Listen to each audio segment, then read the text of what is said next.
सहनाववतु सहनौ भुनक्तु सह वीर्यं करवावहै तेजस्विनावधीतमस्तु मा विद्विषावहै। ॐ शान्ति शान्ति शान्तिः। वासुदेवेन्द्रयोगीन्द्रं नत्वा ज्ञानप्रदं गुरुं मुमुक्षूणां हितार्थाय तत्त्वबोधोऽभिधीयते।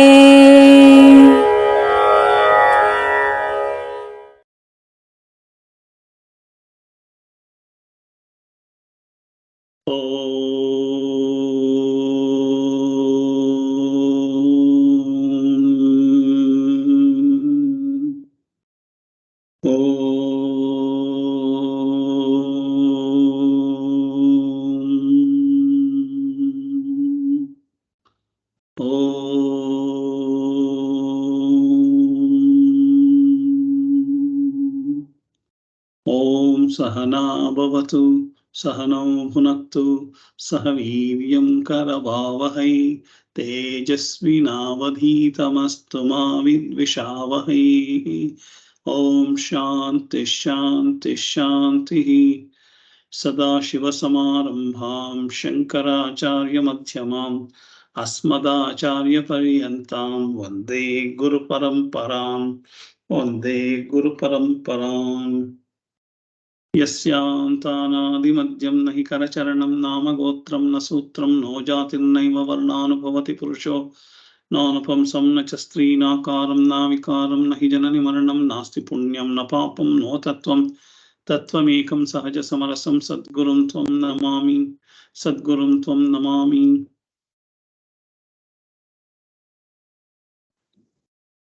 ಸನಾತನ ಧರ್ಮ ಶಂಕರಾಚಾರ್ಯರು ಮತ್ತು ನನ್ನ ಎಲ್ಲ ಗುರುಗಳಿಗೂ ನಮಸ್ಕಾರ ಮಾಡ್ತಾ ಇವತ್ತಿನ ತತ್ವಬೋಧ ಪ್ರಕರಣದ ಅಂತಿಮ ಭಾಗಕ್ಕೆ ಬಂದಿದ್ವಿ.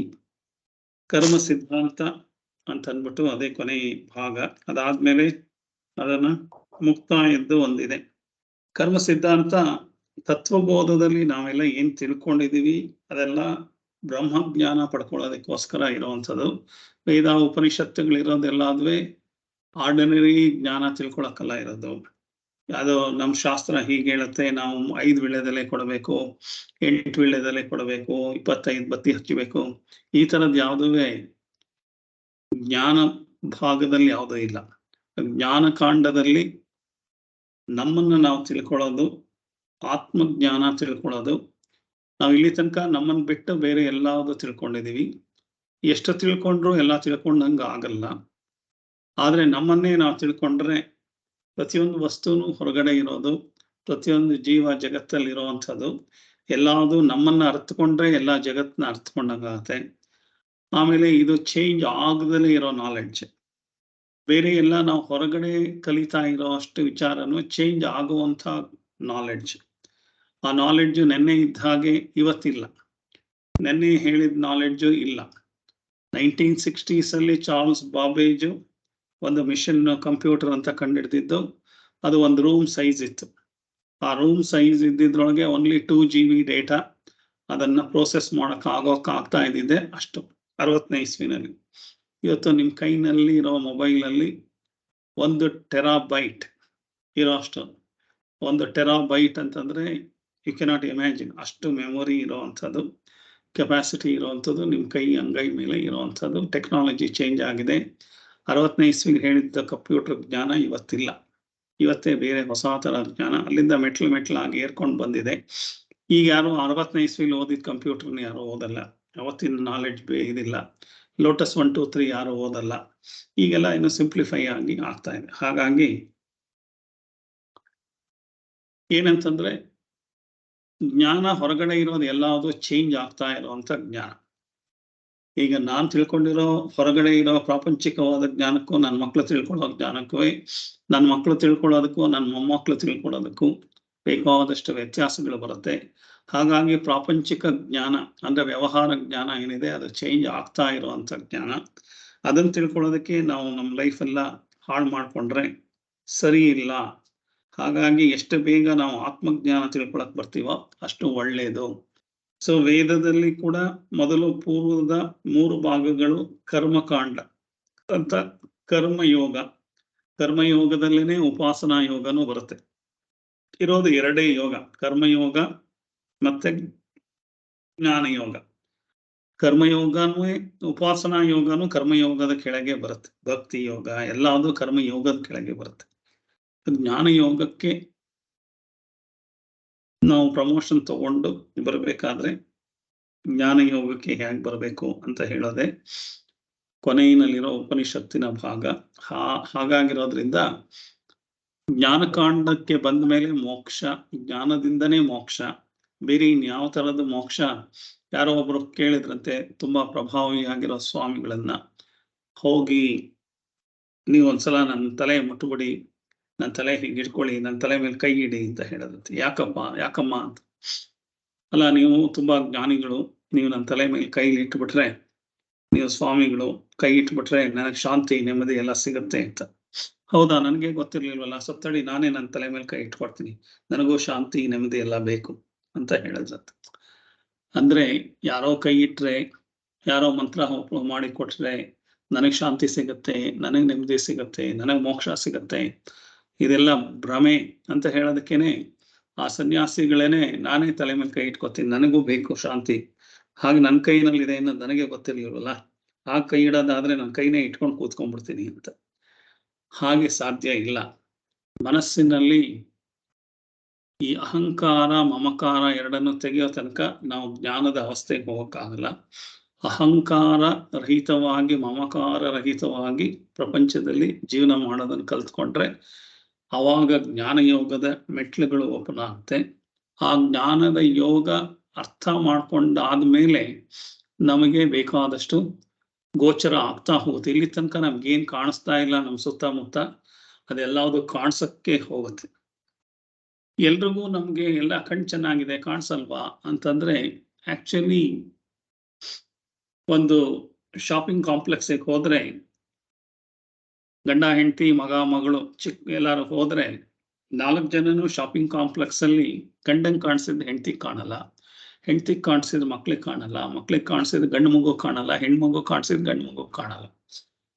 ಯಾಕೆ ಅಂತಂದ್ರೆ ಅದೇ ಶಾಪಿಂಗ್ ಕಾಂಪ್ಲೆಕ್ಸು, ಅದೇ ಅಂಗಡಿಗೆ ಹೋಗ್ತಾರೆ, ಅವ್ರವ್ರು ಏನೇನ್ ನೋಡಬೇಕು ಅಂತ ಅನ್ಕೊಂಡಿದ್ದಾರೆ ಅದು ಮಾತ್ರ ಕಾಣಿಸುತ್ತೆ. ಸೊ ಎಲ್ಲಾವುದು ಇದ್ರೂ ಕಾಣಿಸ್ಬೇಕು ಅಂತ ಏನಿಲ್ಲ. ಹಾಗೆ ನಮ್ಮ ಸುತ್ತಮುತ್ತ ಪ್ರಪಂಚದಲ್ಲಿ ಬೇಕಾದಷ್ಟು ಜ್ಞಾನ ಇದೆ. ಆ ಜ್ಞಾನ ನಮ್ಗೆ ಈಗ ಕಾಣಿಸ್ತಾ ಇಲ್ಲ.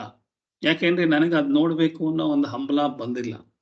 ನನಗೆ ನೋಡ್ಬೇಕು ಅಂತ ಹೇಳೋದು ಪ್ರಾಪಂಚಿಕವಾದ ವಿಷಯ ನೋಡ್ಬೇಕು, ವಸ್ತುಗಳನ್ನ ತಿಳ್ಕೋಬೇಕು, ಜಾಗಗಳನ್ನ ತಿಳ್ಕೋಬೇಕು, ಜನಗಳನ್ನ ಪರಿಚಯ ಮಾಡ್ಕೋಬೇಕು, ಅಥವಾ ಹೆಸರು ಕೀರ್ತಿ ಎಲ್ಲದನ್ನು ಸಂಪಾದನೆ ಮಾಡಬೇಕು ಅನ್ನೋ ದೃಷ್ಟಿನಲ್ಲಿ ಇರೋದ್ರಿಂದ ಇಲ್ಲೇ ಏನಿದ್ರು ಕಾಣಿಸಲ್ಲ. ಸೊ ಕಾಣಿಸೋದಕ್ಕೆ ಬೇಕಾದ್ರೆ ನಮ್ಮಲ್ಲಿ ಸಂಸ್ಕಾರ ಇರಬೇಕು. ಏನಾದ್ರು ಇರೋದು ಎದುರುಗಡೆನೆ ಇದ್ರೂ ಕಾಣಲ್ಲ ನಮ್ಗೆ. ಎಷ್ಟೋ ಸಲ ನಮ್ಗೆ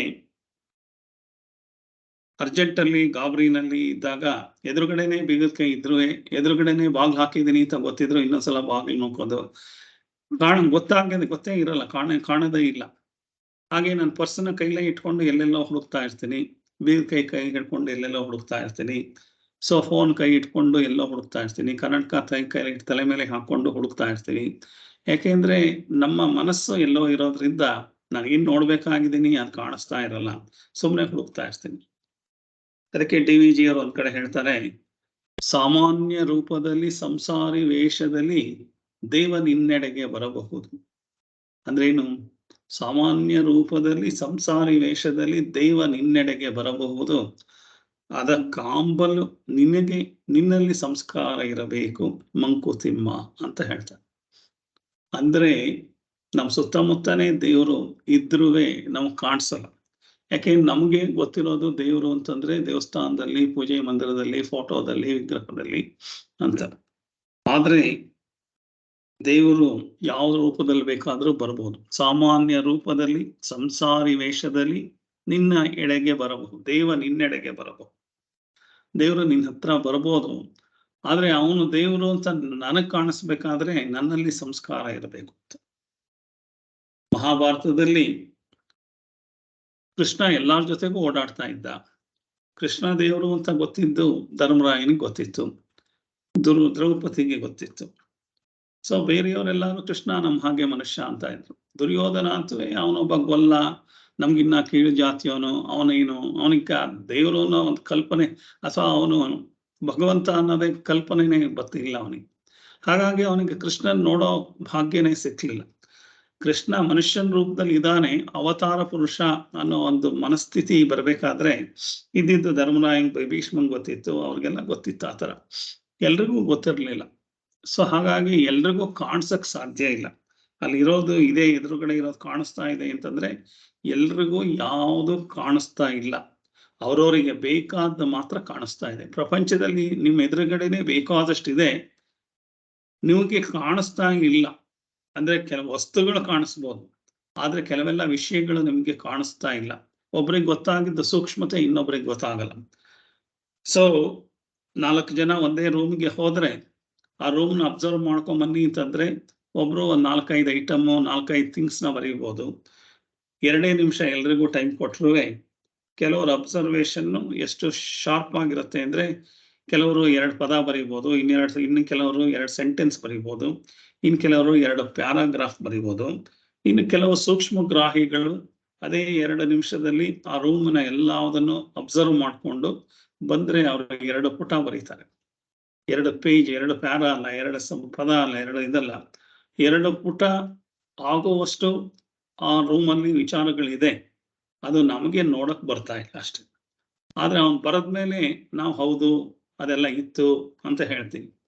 ಆದ್ರೆ ಅವನ್ ಬರೆದ ಮೇಲೆ ಅದೆಲ್ಲ ರೂಮ್ ಬಗ್ಗೆ ವಿಚಾರವಾಗಿ ಡೀಟೈಲ್ ಆಗಿ ಬರ್ದಿದ್ದಾನೆ ಅಂತಂದ್ರೆ ಅವನು ಬರ್ದಿರೋದೆಲ್ಲ ಅದು ಹೌದು ಅದಿದೆ ಅಂತ ಇನ್ನೊಂದ್ಸಲ ಹೋಗಿ ನೋಡ್ಕೊಂಡು ಬರ್ತೀವಿ. ಆ ರೂಮಲ್ಲಿ ಬರ್ದಿರೋದೆಲ್ಲ ಇದೆಯಾ ಅಂತ. ಇದೆ.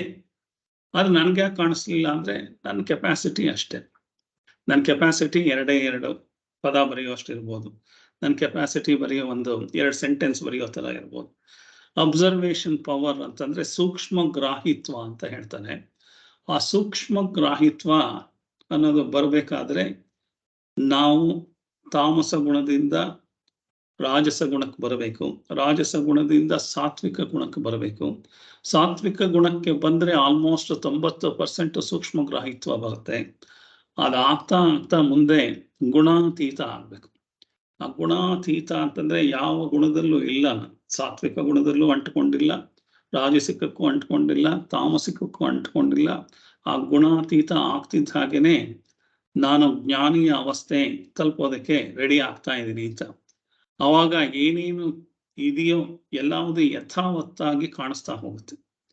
ಅದು ಇರೋದೇ ಬೇರೆ, ನನಗೆ ಕಾಣಿಸೋದೇ ಬೇರೆ, ಆ ತರ ಅದು ಆಗ್ತಾ ಇರಲ್ಲ. ಸೊ ಆಕ್ಚುಲಿ ಇರೋದೇ ಬೇರೆ. ಕೆಲವು ಸಲ ಏನಾಗುತ್ತೆ, ಅಲ್ಲಿ ಏನಿದೆ ಅನ್ನೋದು ಗೊತ್ತಾಗ್ಬೇಕಾದ್ರೆ ಅದರದ್ದು ಸೂಕ್ಷ್ಮ ಗ್ರಾಹಿತ್ವ ಬೇಕು.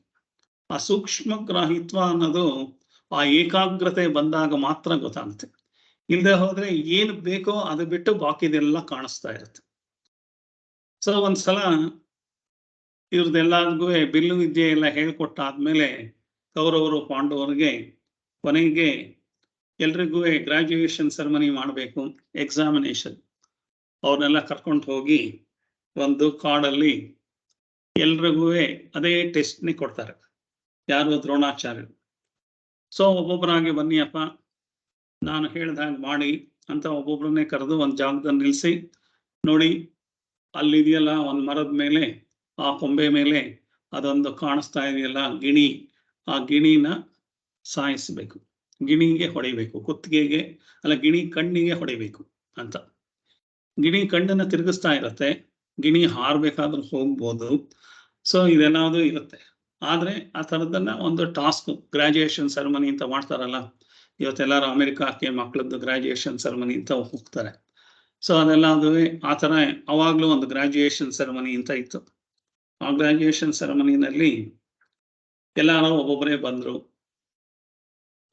ಬಂದು ಏನೇನೋ ಕೇಳಿದ್ರೆ ಇದಿಲ್ಲ. ಕೊನೆಗೆ ದುರ್ಯೋಧನನೂ ಬಂದ, ಕರ್ಣನೂ ಬಂದ. ಕರ್ಣ ಬಂದ್ರೆ ಅವನು ಸ್ವಲ್ಪ ಜ್ಞಾನಿ, ಅದಾಗಿ ಚೆನ್ನಾಗಿ ತಿಳ್ಕೊಂಡಿದ್ದವನು. ಅವನು ಬಂದ್ರೆ ಏನಪ್ಪಾ ಕಾಣಿಸ್ತಾ ಇದೆ, ದುರ್ಯೋಧನ ಬಂದ್ರೆ ಏನ್ ಕಾಣಿಸ್ತಾ ಇದೆ ನೋಡ್ದ್ಯಾ, ನಾನು ಹೇಳಿದ್ದೆಲ್ಲ ಗೊತ್ತಾಗ್ತಾ ಇದೆ, ಓ ನನಗೆಲ್ಲ ಕಾಣಿಸ್ತಾ ಇದೆ ಅಂತ. ಎಲ್ಲ ಕಾಣಿಸ್ತಾ ಇದೆ ಅಂತಂದ್ರೆ ಏನೇನ್ ಕಾಣಿಸ್ತಾ ಇದೆ ಅಂತ ದ್ರೋಣಾಚಾರ್ಯ ಕೇಳಿದ್ರು. ಏನ್ ಕಾಣಿಸ್ತಾ ಇದೆ ಅಂದ್ರೆ, ನನಗೆ ಅಲ್ಲಿರೋದು ಮರ ಕಾಣಿಸ್ತಾ ಇದೆ, ಆ ಮರದಲ್ಲಿ ಅದು ಬೇಕಾದಷ್ಟು ಕೊಂಬೆಗಳು ಕಾಣಿಸ್ತಾ ಇದೆ, ಎಲೆಗಳು ಕಾಣಿಸ್ತಾ ಇದೆ, ಹಣ್ಣು ಕಾಣಿಸ್ತಾ ಇದೆ. ಸೊ ಆ ಒಂದು ಹಕ್ಕಿ ಕಾಣಿಸ್ತಾ ಇದೆಯಾ ಅಂದ್ರೆ ಹೌದು, ಬೇಕಾದಷ್ಟು ಹಕ್ಕಿಗಳು ಕಾಣಿಸ್ತಾ ಇದೆ. ನಾನು ಹೇಳಿದ ಹಕ್ಕಿ ಕಾಣಿಸ್ತಾ ಇದೆಯಾ, ಹೌದಾ ನೀವು ಹೇಳಿದ್ದು ಇದ ಅಂತ ಪ್ರಶ್ನೆ ಮಾಡ್ತಾ ಇದ್ದ.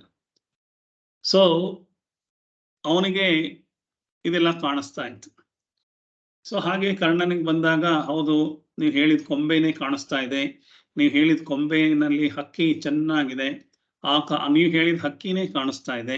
ಆ ಹಕ್ಕಿ ಇದೆ, ಎಷ್ಟು ಚೆನ್ನಾಗಿದೆ, ರೆಕ್ಕೆ ಪುಕ್ಕ ಕಾಲು ಎಲ್ಲ ಕೂತ್ಕೆ ಅಲ್ಲಾಡಿಸ್ತಾ ಇದೆ, ಹೀಗೆ ಕೂತ್ಕೊಂಡಿದೆ, ಈ ಕಡೆ ಡೈರೆಕ್ಷನ್ ಇದೆ, ಆ ಕಡೆ ಡೈರೆಕ್ಷನ್ ಇದೆ, ಅದ್ರ ಪಕ್ಕದಲ್ಲಿ ಒಂದು ಮಾವಿನ ಹಣ್ಣಿದೆ ಅಂತೆಲ್ಲ ಕ್ಲೀನ್ ಆಗಿ ಕರ್ಣ ಅದೇ ಜಾಗದಲ್ಲಿ ಅಷ್ಟೇ ಜಾಗದಲ್ಲಿ ಇರೋದನ್ನ ನೀಟಾಗಿ ಎಕ್ಸ್ಪ್ಲೈನ್ ಮಾಡ್ತಾನೆ. ಹಾಗಾದ್ರೆ ಬಾಣ ಬಿಡು ಅಂತಂದ್ರೆ ಬಿಟ್ಟು ಬಾಣ ದುರ್ಯೋಧನ ಎಲ್ಲರೂ ಎಕ್ಸಾಮಿಗೆ ಬಂದವ್ರದ್ದು ಎಲ್ಲೆಲ್ಲೋ ಹೋಗುತ್ತೆ. ಕೊನೆಗೆ ಅರ್ಜುನನ್ ಕರೀತಾರೆ, ಬಾರಪ್ಪ ಅಂತ. ಅವನು ನಿನಗೇನೇನ್ ಕಾಣಿಸ್ತಾ ಇದೆ ನೋಡು, ಅಲ್ಲಿ ಹಕ್ಕಿ ಕಾಣಿಸ್ತಾ ಇದೆಯಲ್ಲ ಅಂತ. ಮರ ಕಾಣಿಸ್ತಾ ಇದೆಯಾ ಅಂತಂದ್ರೆ ಅರ್ಜುನ ಇಲ್ಲ, ಕಾಣಿಸ್ತಾ ಇಲ್ಲ. ಸೊ ಅಲ್ಲಿರೋದು ಉದ್ದಕ್ಕೆ ದೊಡ್ಡ ಬೇಕಾದಷ್ಟು ಕೊಂಬೆಗಳು ಕಾಣಿಸ್ತಾ ಇದೆಯಲ್ಲ, ಕಾಣಿಸ್ತಾ ಇದೆಯಾ, ಇಲ್ಲ.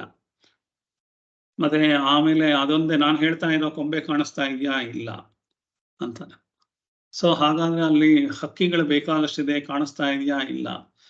ನಾನು ಹೇಳಿದ ಹಕ್ಕಿ ಕಾಣಿಸ್ತಾ ಇದೆಯಾ, ಇಲ್ಲ.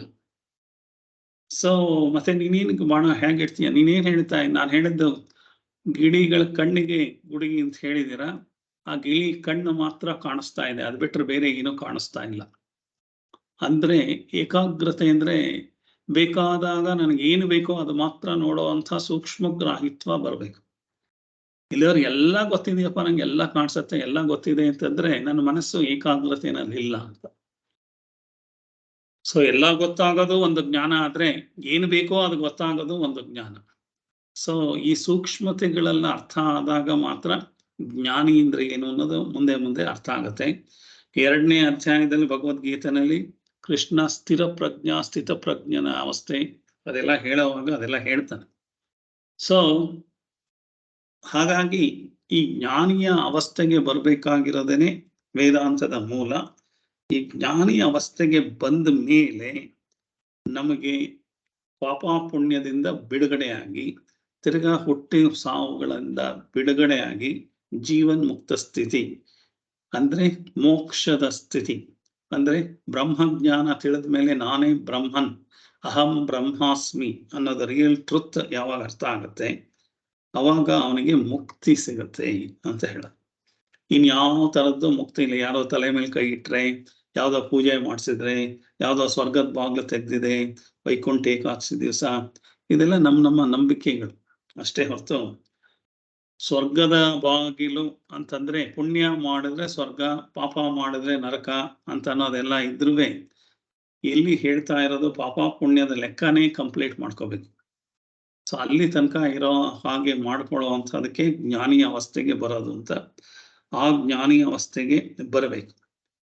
ಸೊ ನಮ್ಗೆ ಯಾವ್ದೋ ಯಂತ್ರ ಕಟ್ಕೊಂಡ್ರೆ, ಮಂತ್ರ ಕಟ್ಕೊಂಡ್ರೆ, ಪೂಜೆ ಮಾಡಿದ್ರೆ, ದಾನ ಮಾಡಿದ್ರೆ, ಇನ್ನೇನೇನೋ ಮಾಡಿದ್ರೆ ಅದು ಎಲ್ಲಾದ್ರಿಂದನೂ ಪುಣ್ಯ ಬರ್ಬೋದು, ಪಾಪ ಬರ್ಬೋದು. ಪುಣ್ಯ ಬಂದ್ರು ಪುಣ್ಯನೂ ಒಂದು ಕರ್ಮ, ಅದನ್ನ ಸವಸೋದಕ್ಕೆ ನೀವು ಪುಣ್ಯ ಲೋಕಕ್ಕೆ ಹೋಗ್ಬೋದು. ಸ್ವರ್ಗಕ್ಕೆ ಹೋಗಿ ಅಲ್ಲೆಲ್ಲ ನಿಮ್ ಪುಣ್ಯ ಎಲ್ಲ ಮುಗಿತಿದ್ದ ಹಾಗೆ ಸ್ವರ್ಗದ ಬಾಗ್ಲಿಂದ ಆಚೆಗೆ ಅಟ್ಟುತ್ತಾನ, ನೂಕ್ಬಿಡ್ತಾನೆ. ತಿರ್ಗಾ ನೀವು ಭೂಲೋಕಕ್ಕೆ ಬರ್ಬೇಕು. ಸೊ ಪುಣ್ಯ ಪಾಪ ಮಾಡಿದ್ರು ಅಷ್ಟೇ, ನಿಮ್ಗೆ ಜಾಸ್ತಿ ದಿವಸ ನರಕದಲ್ಲೇ ಇರಬೇಕು ಅಂತೇನಿಲ್ಲ. ನಿಮ್ ಪಾಪದ ಕರ್ಮ ಎಲ್ಲ ಮುಗಿತಿದ್ದಾಗೆ ತಿರ್ಗಾ ಆಯ್ತಪ್ಪ ನೀನು ವಾಪಸ್ ಹೋಗು ನಿಂದು ಅಂತ.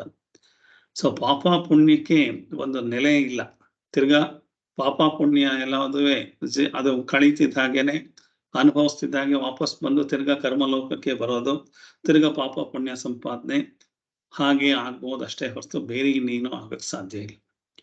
ಆದ್ರೆ ಜ್ಞಾನಿ ಅವಸ್ಥೆಗೆ ಬರೋದು ಅಂತಂದ್ರೆ ಅವಾಗ ನಮಗೆ ಮೋಕ್ಷದ ಹಾದಿ, ಮೋಕ್ಷನೇ ಪ್ರಾಪ್ತಿಯಾಗಿ ನಾವೇ ಬ್ರಹ್ಮನಲ್ಲಿ ವಿಲೀನ ಆಗುವಂಥದ್ದು ಅಷ್ಟೇನೆ.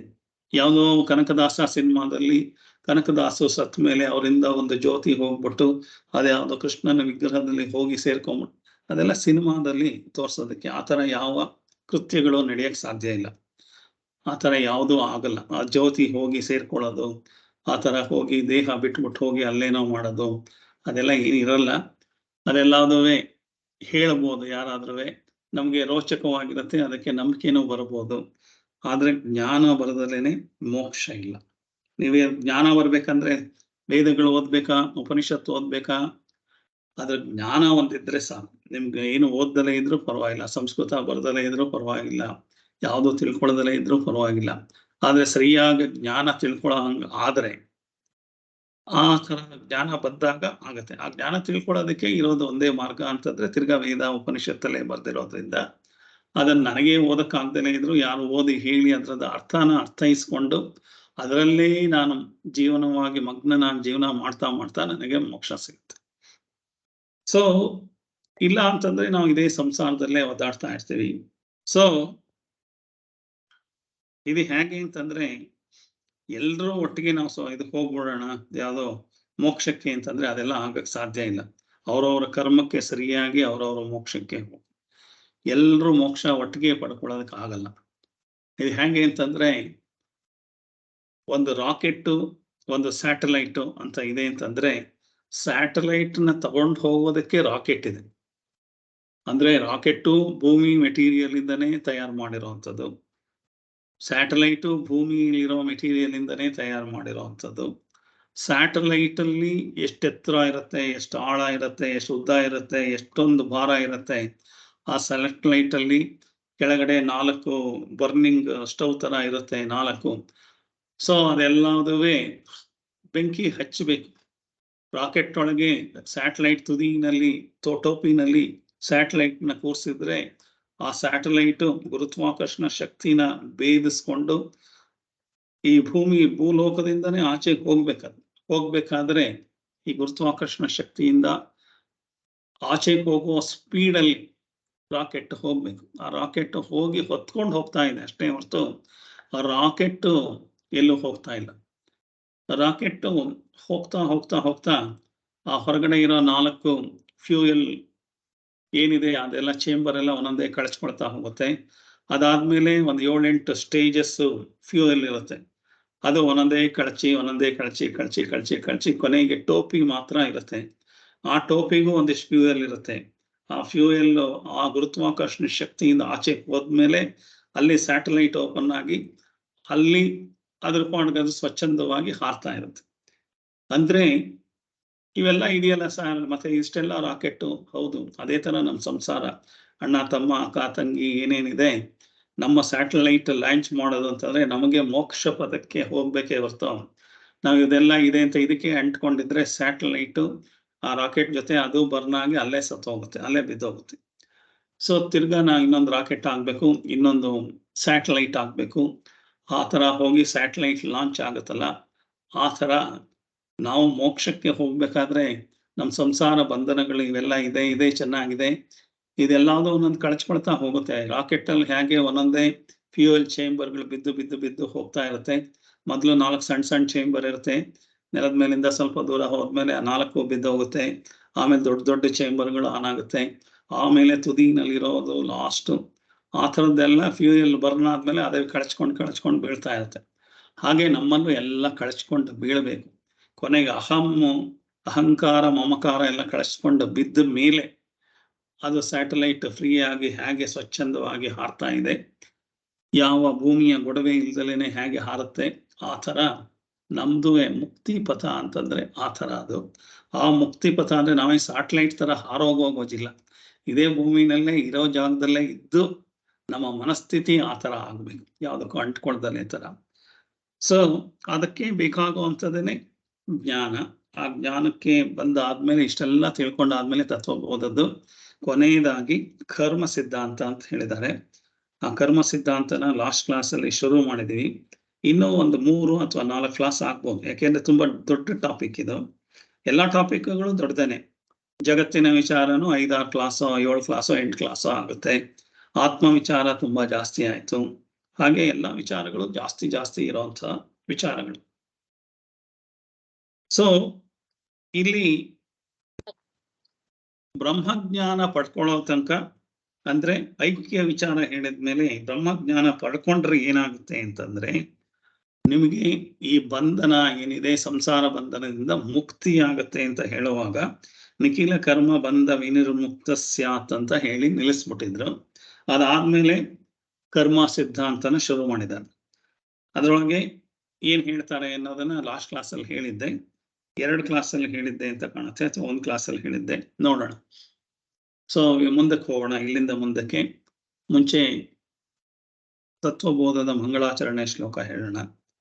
ವಾಸುದೇವೇಂದ್ರ ಯೋಗೀಂದ್ರಂ ನತ್ವಾ ಜ್ಞಾನಪ್ರದಂ ಗುರುಂ ಮುಮುಕ್ಷೂಣಾಂ ಹಿತಾರ್ಥಾಯ ತತ್ವಬೋಧೋ ವಿಧೀಯತೆ.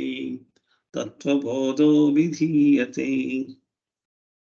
ಕರ್ಮಾಣಿ ಕತಿವಿಧಾನಿ ಸಂತೀತಿ ಚೇತ್ ಆಗಾಮಿ ಸಂಚಿತ ಪ್ರಾರಬ್ಧೇನ ತ್ರಿವಿಧಾನಿ ಸಂತಿ. ಕರ್ಮಾಣಿ ಕತಿವಿಧಾನಿ ಸಂತೀತಿ ಚೇತ್ ಅಂತ ಹೇಳಿದಾನೆ. ಅಂದ್ರೆ ಕೇಳಿದ್ದಾರೆ, ಕರ್ಮ ಅಂತ ಹೇಳಿದ್ರಲ್ವ, ಕರ್ಮದಲ್ಲಿ ಎಷ್ಟು ವಿಧ ಇದೆ ಅಂತ ಹೇಳಿದ್ದಕ್ಕೆ ಆಗಾಮಿ ಸಂಚಿತ ಪ್ರಾರಬ್ಧೇನ ತ್ರಿವಿಧಾನಿ ಸಂತಿ ಅಂತ ಹೇಳಿದ್ರು. ಆಗಾಮಿ ಕರ್ಮ, ಸಂಚಿತ ಕರ್ಮ, ಪ್ರಾರಬ್ಧ ಕರ್ಮ ಅಂತ 3 ಇದೆ ಅಂತ ಹೇಳಿದ್ರು. ಅದು ಏನು ಅಂತ ಅಂದ್ಬಿಟ್ಟು ಲಾಸ್ಟ್ ಕ್ಲಾಸಲ್ಲೆಲ್ಲ ನಿಮಗೆ ಡೀಟೇಲ್ ಆಗಿ ಹೇಳಿದ್ದೆ.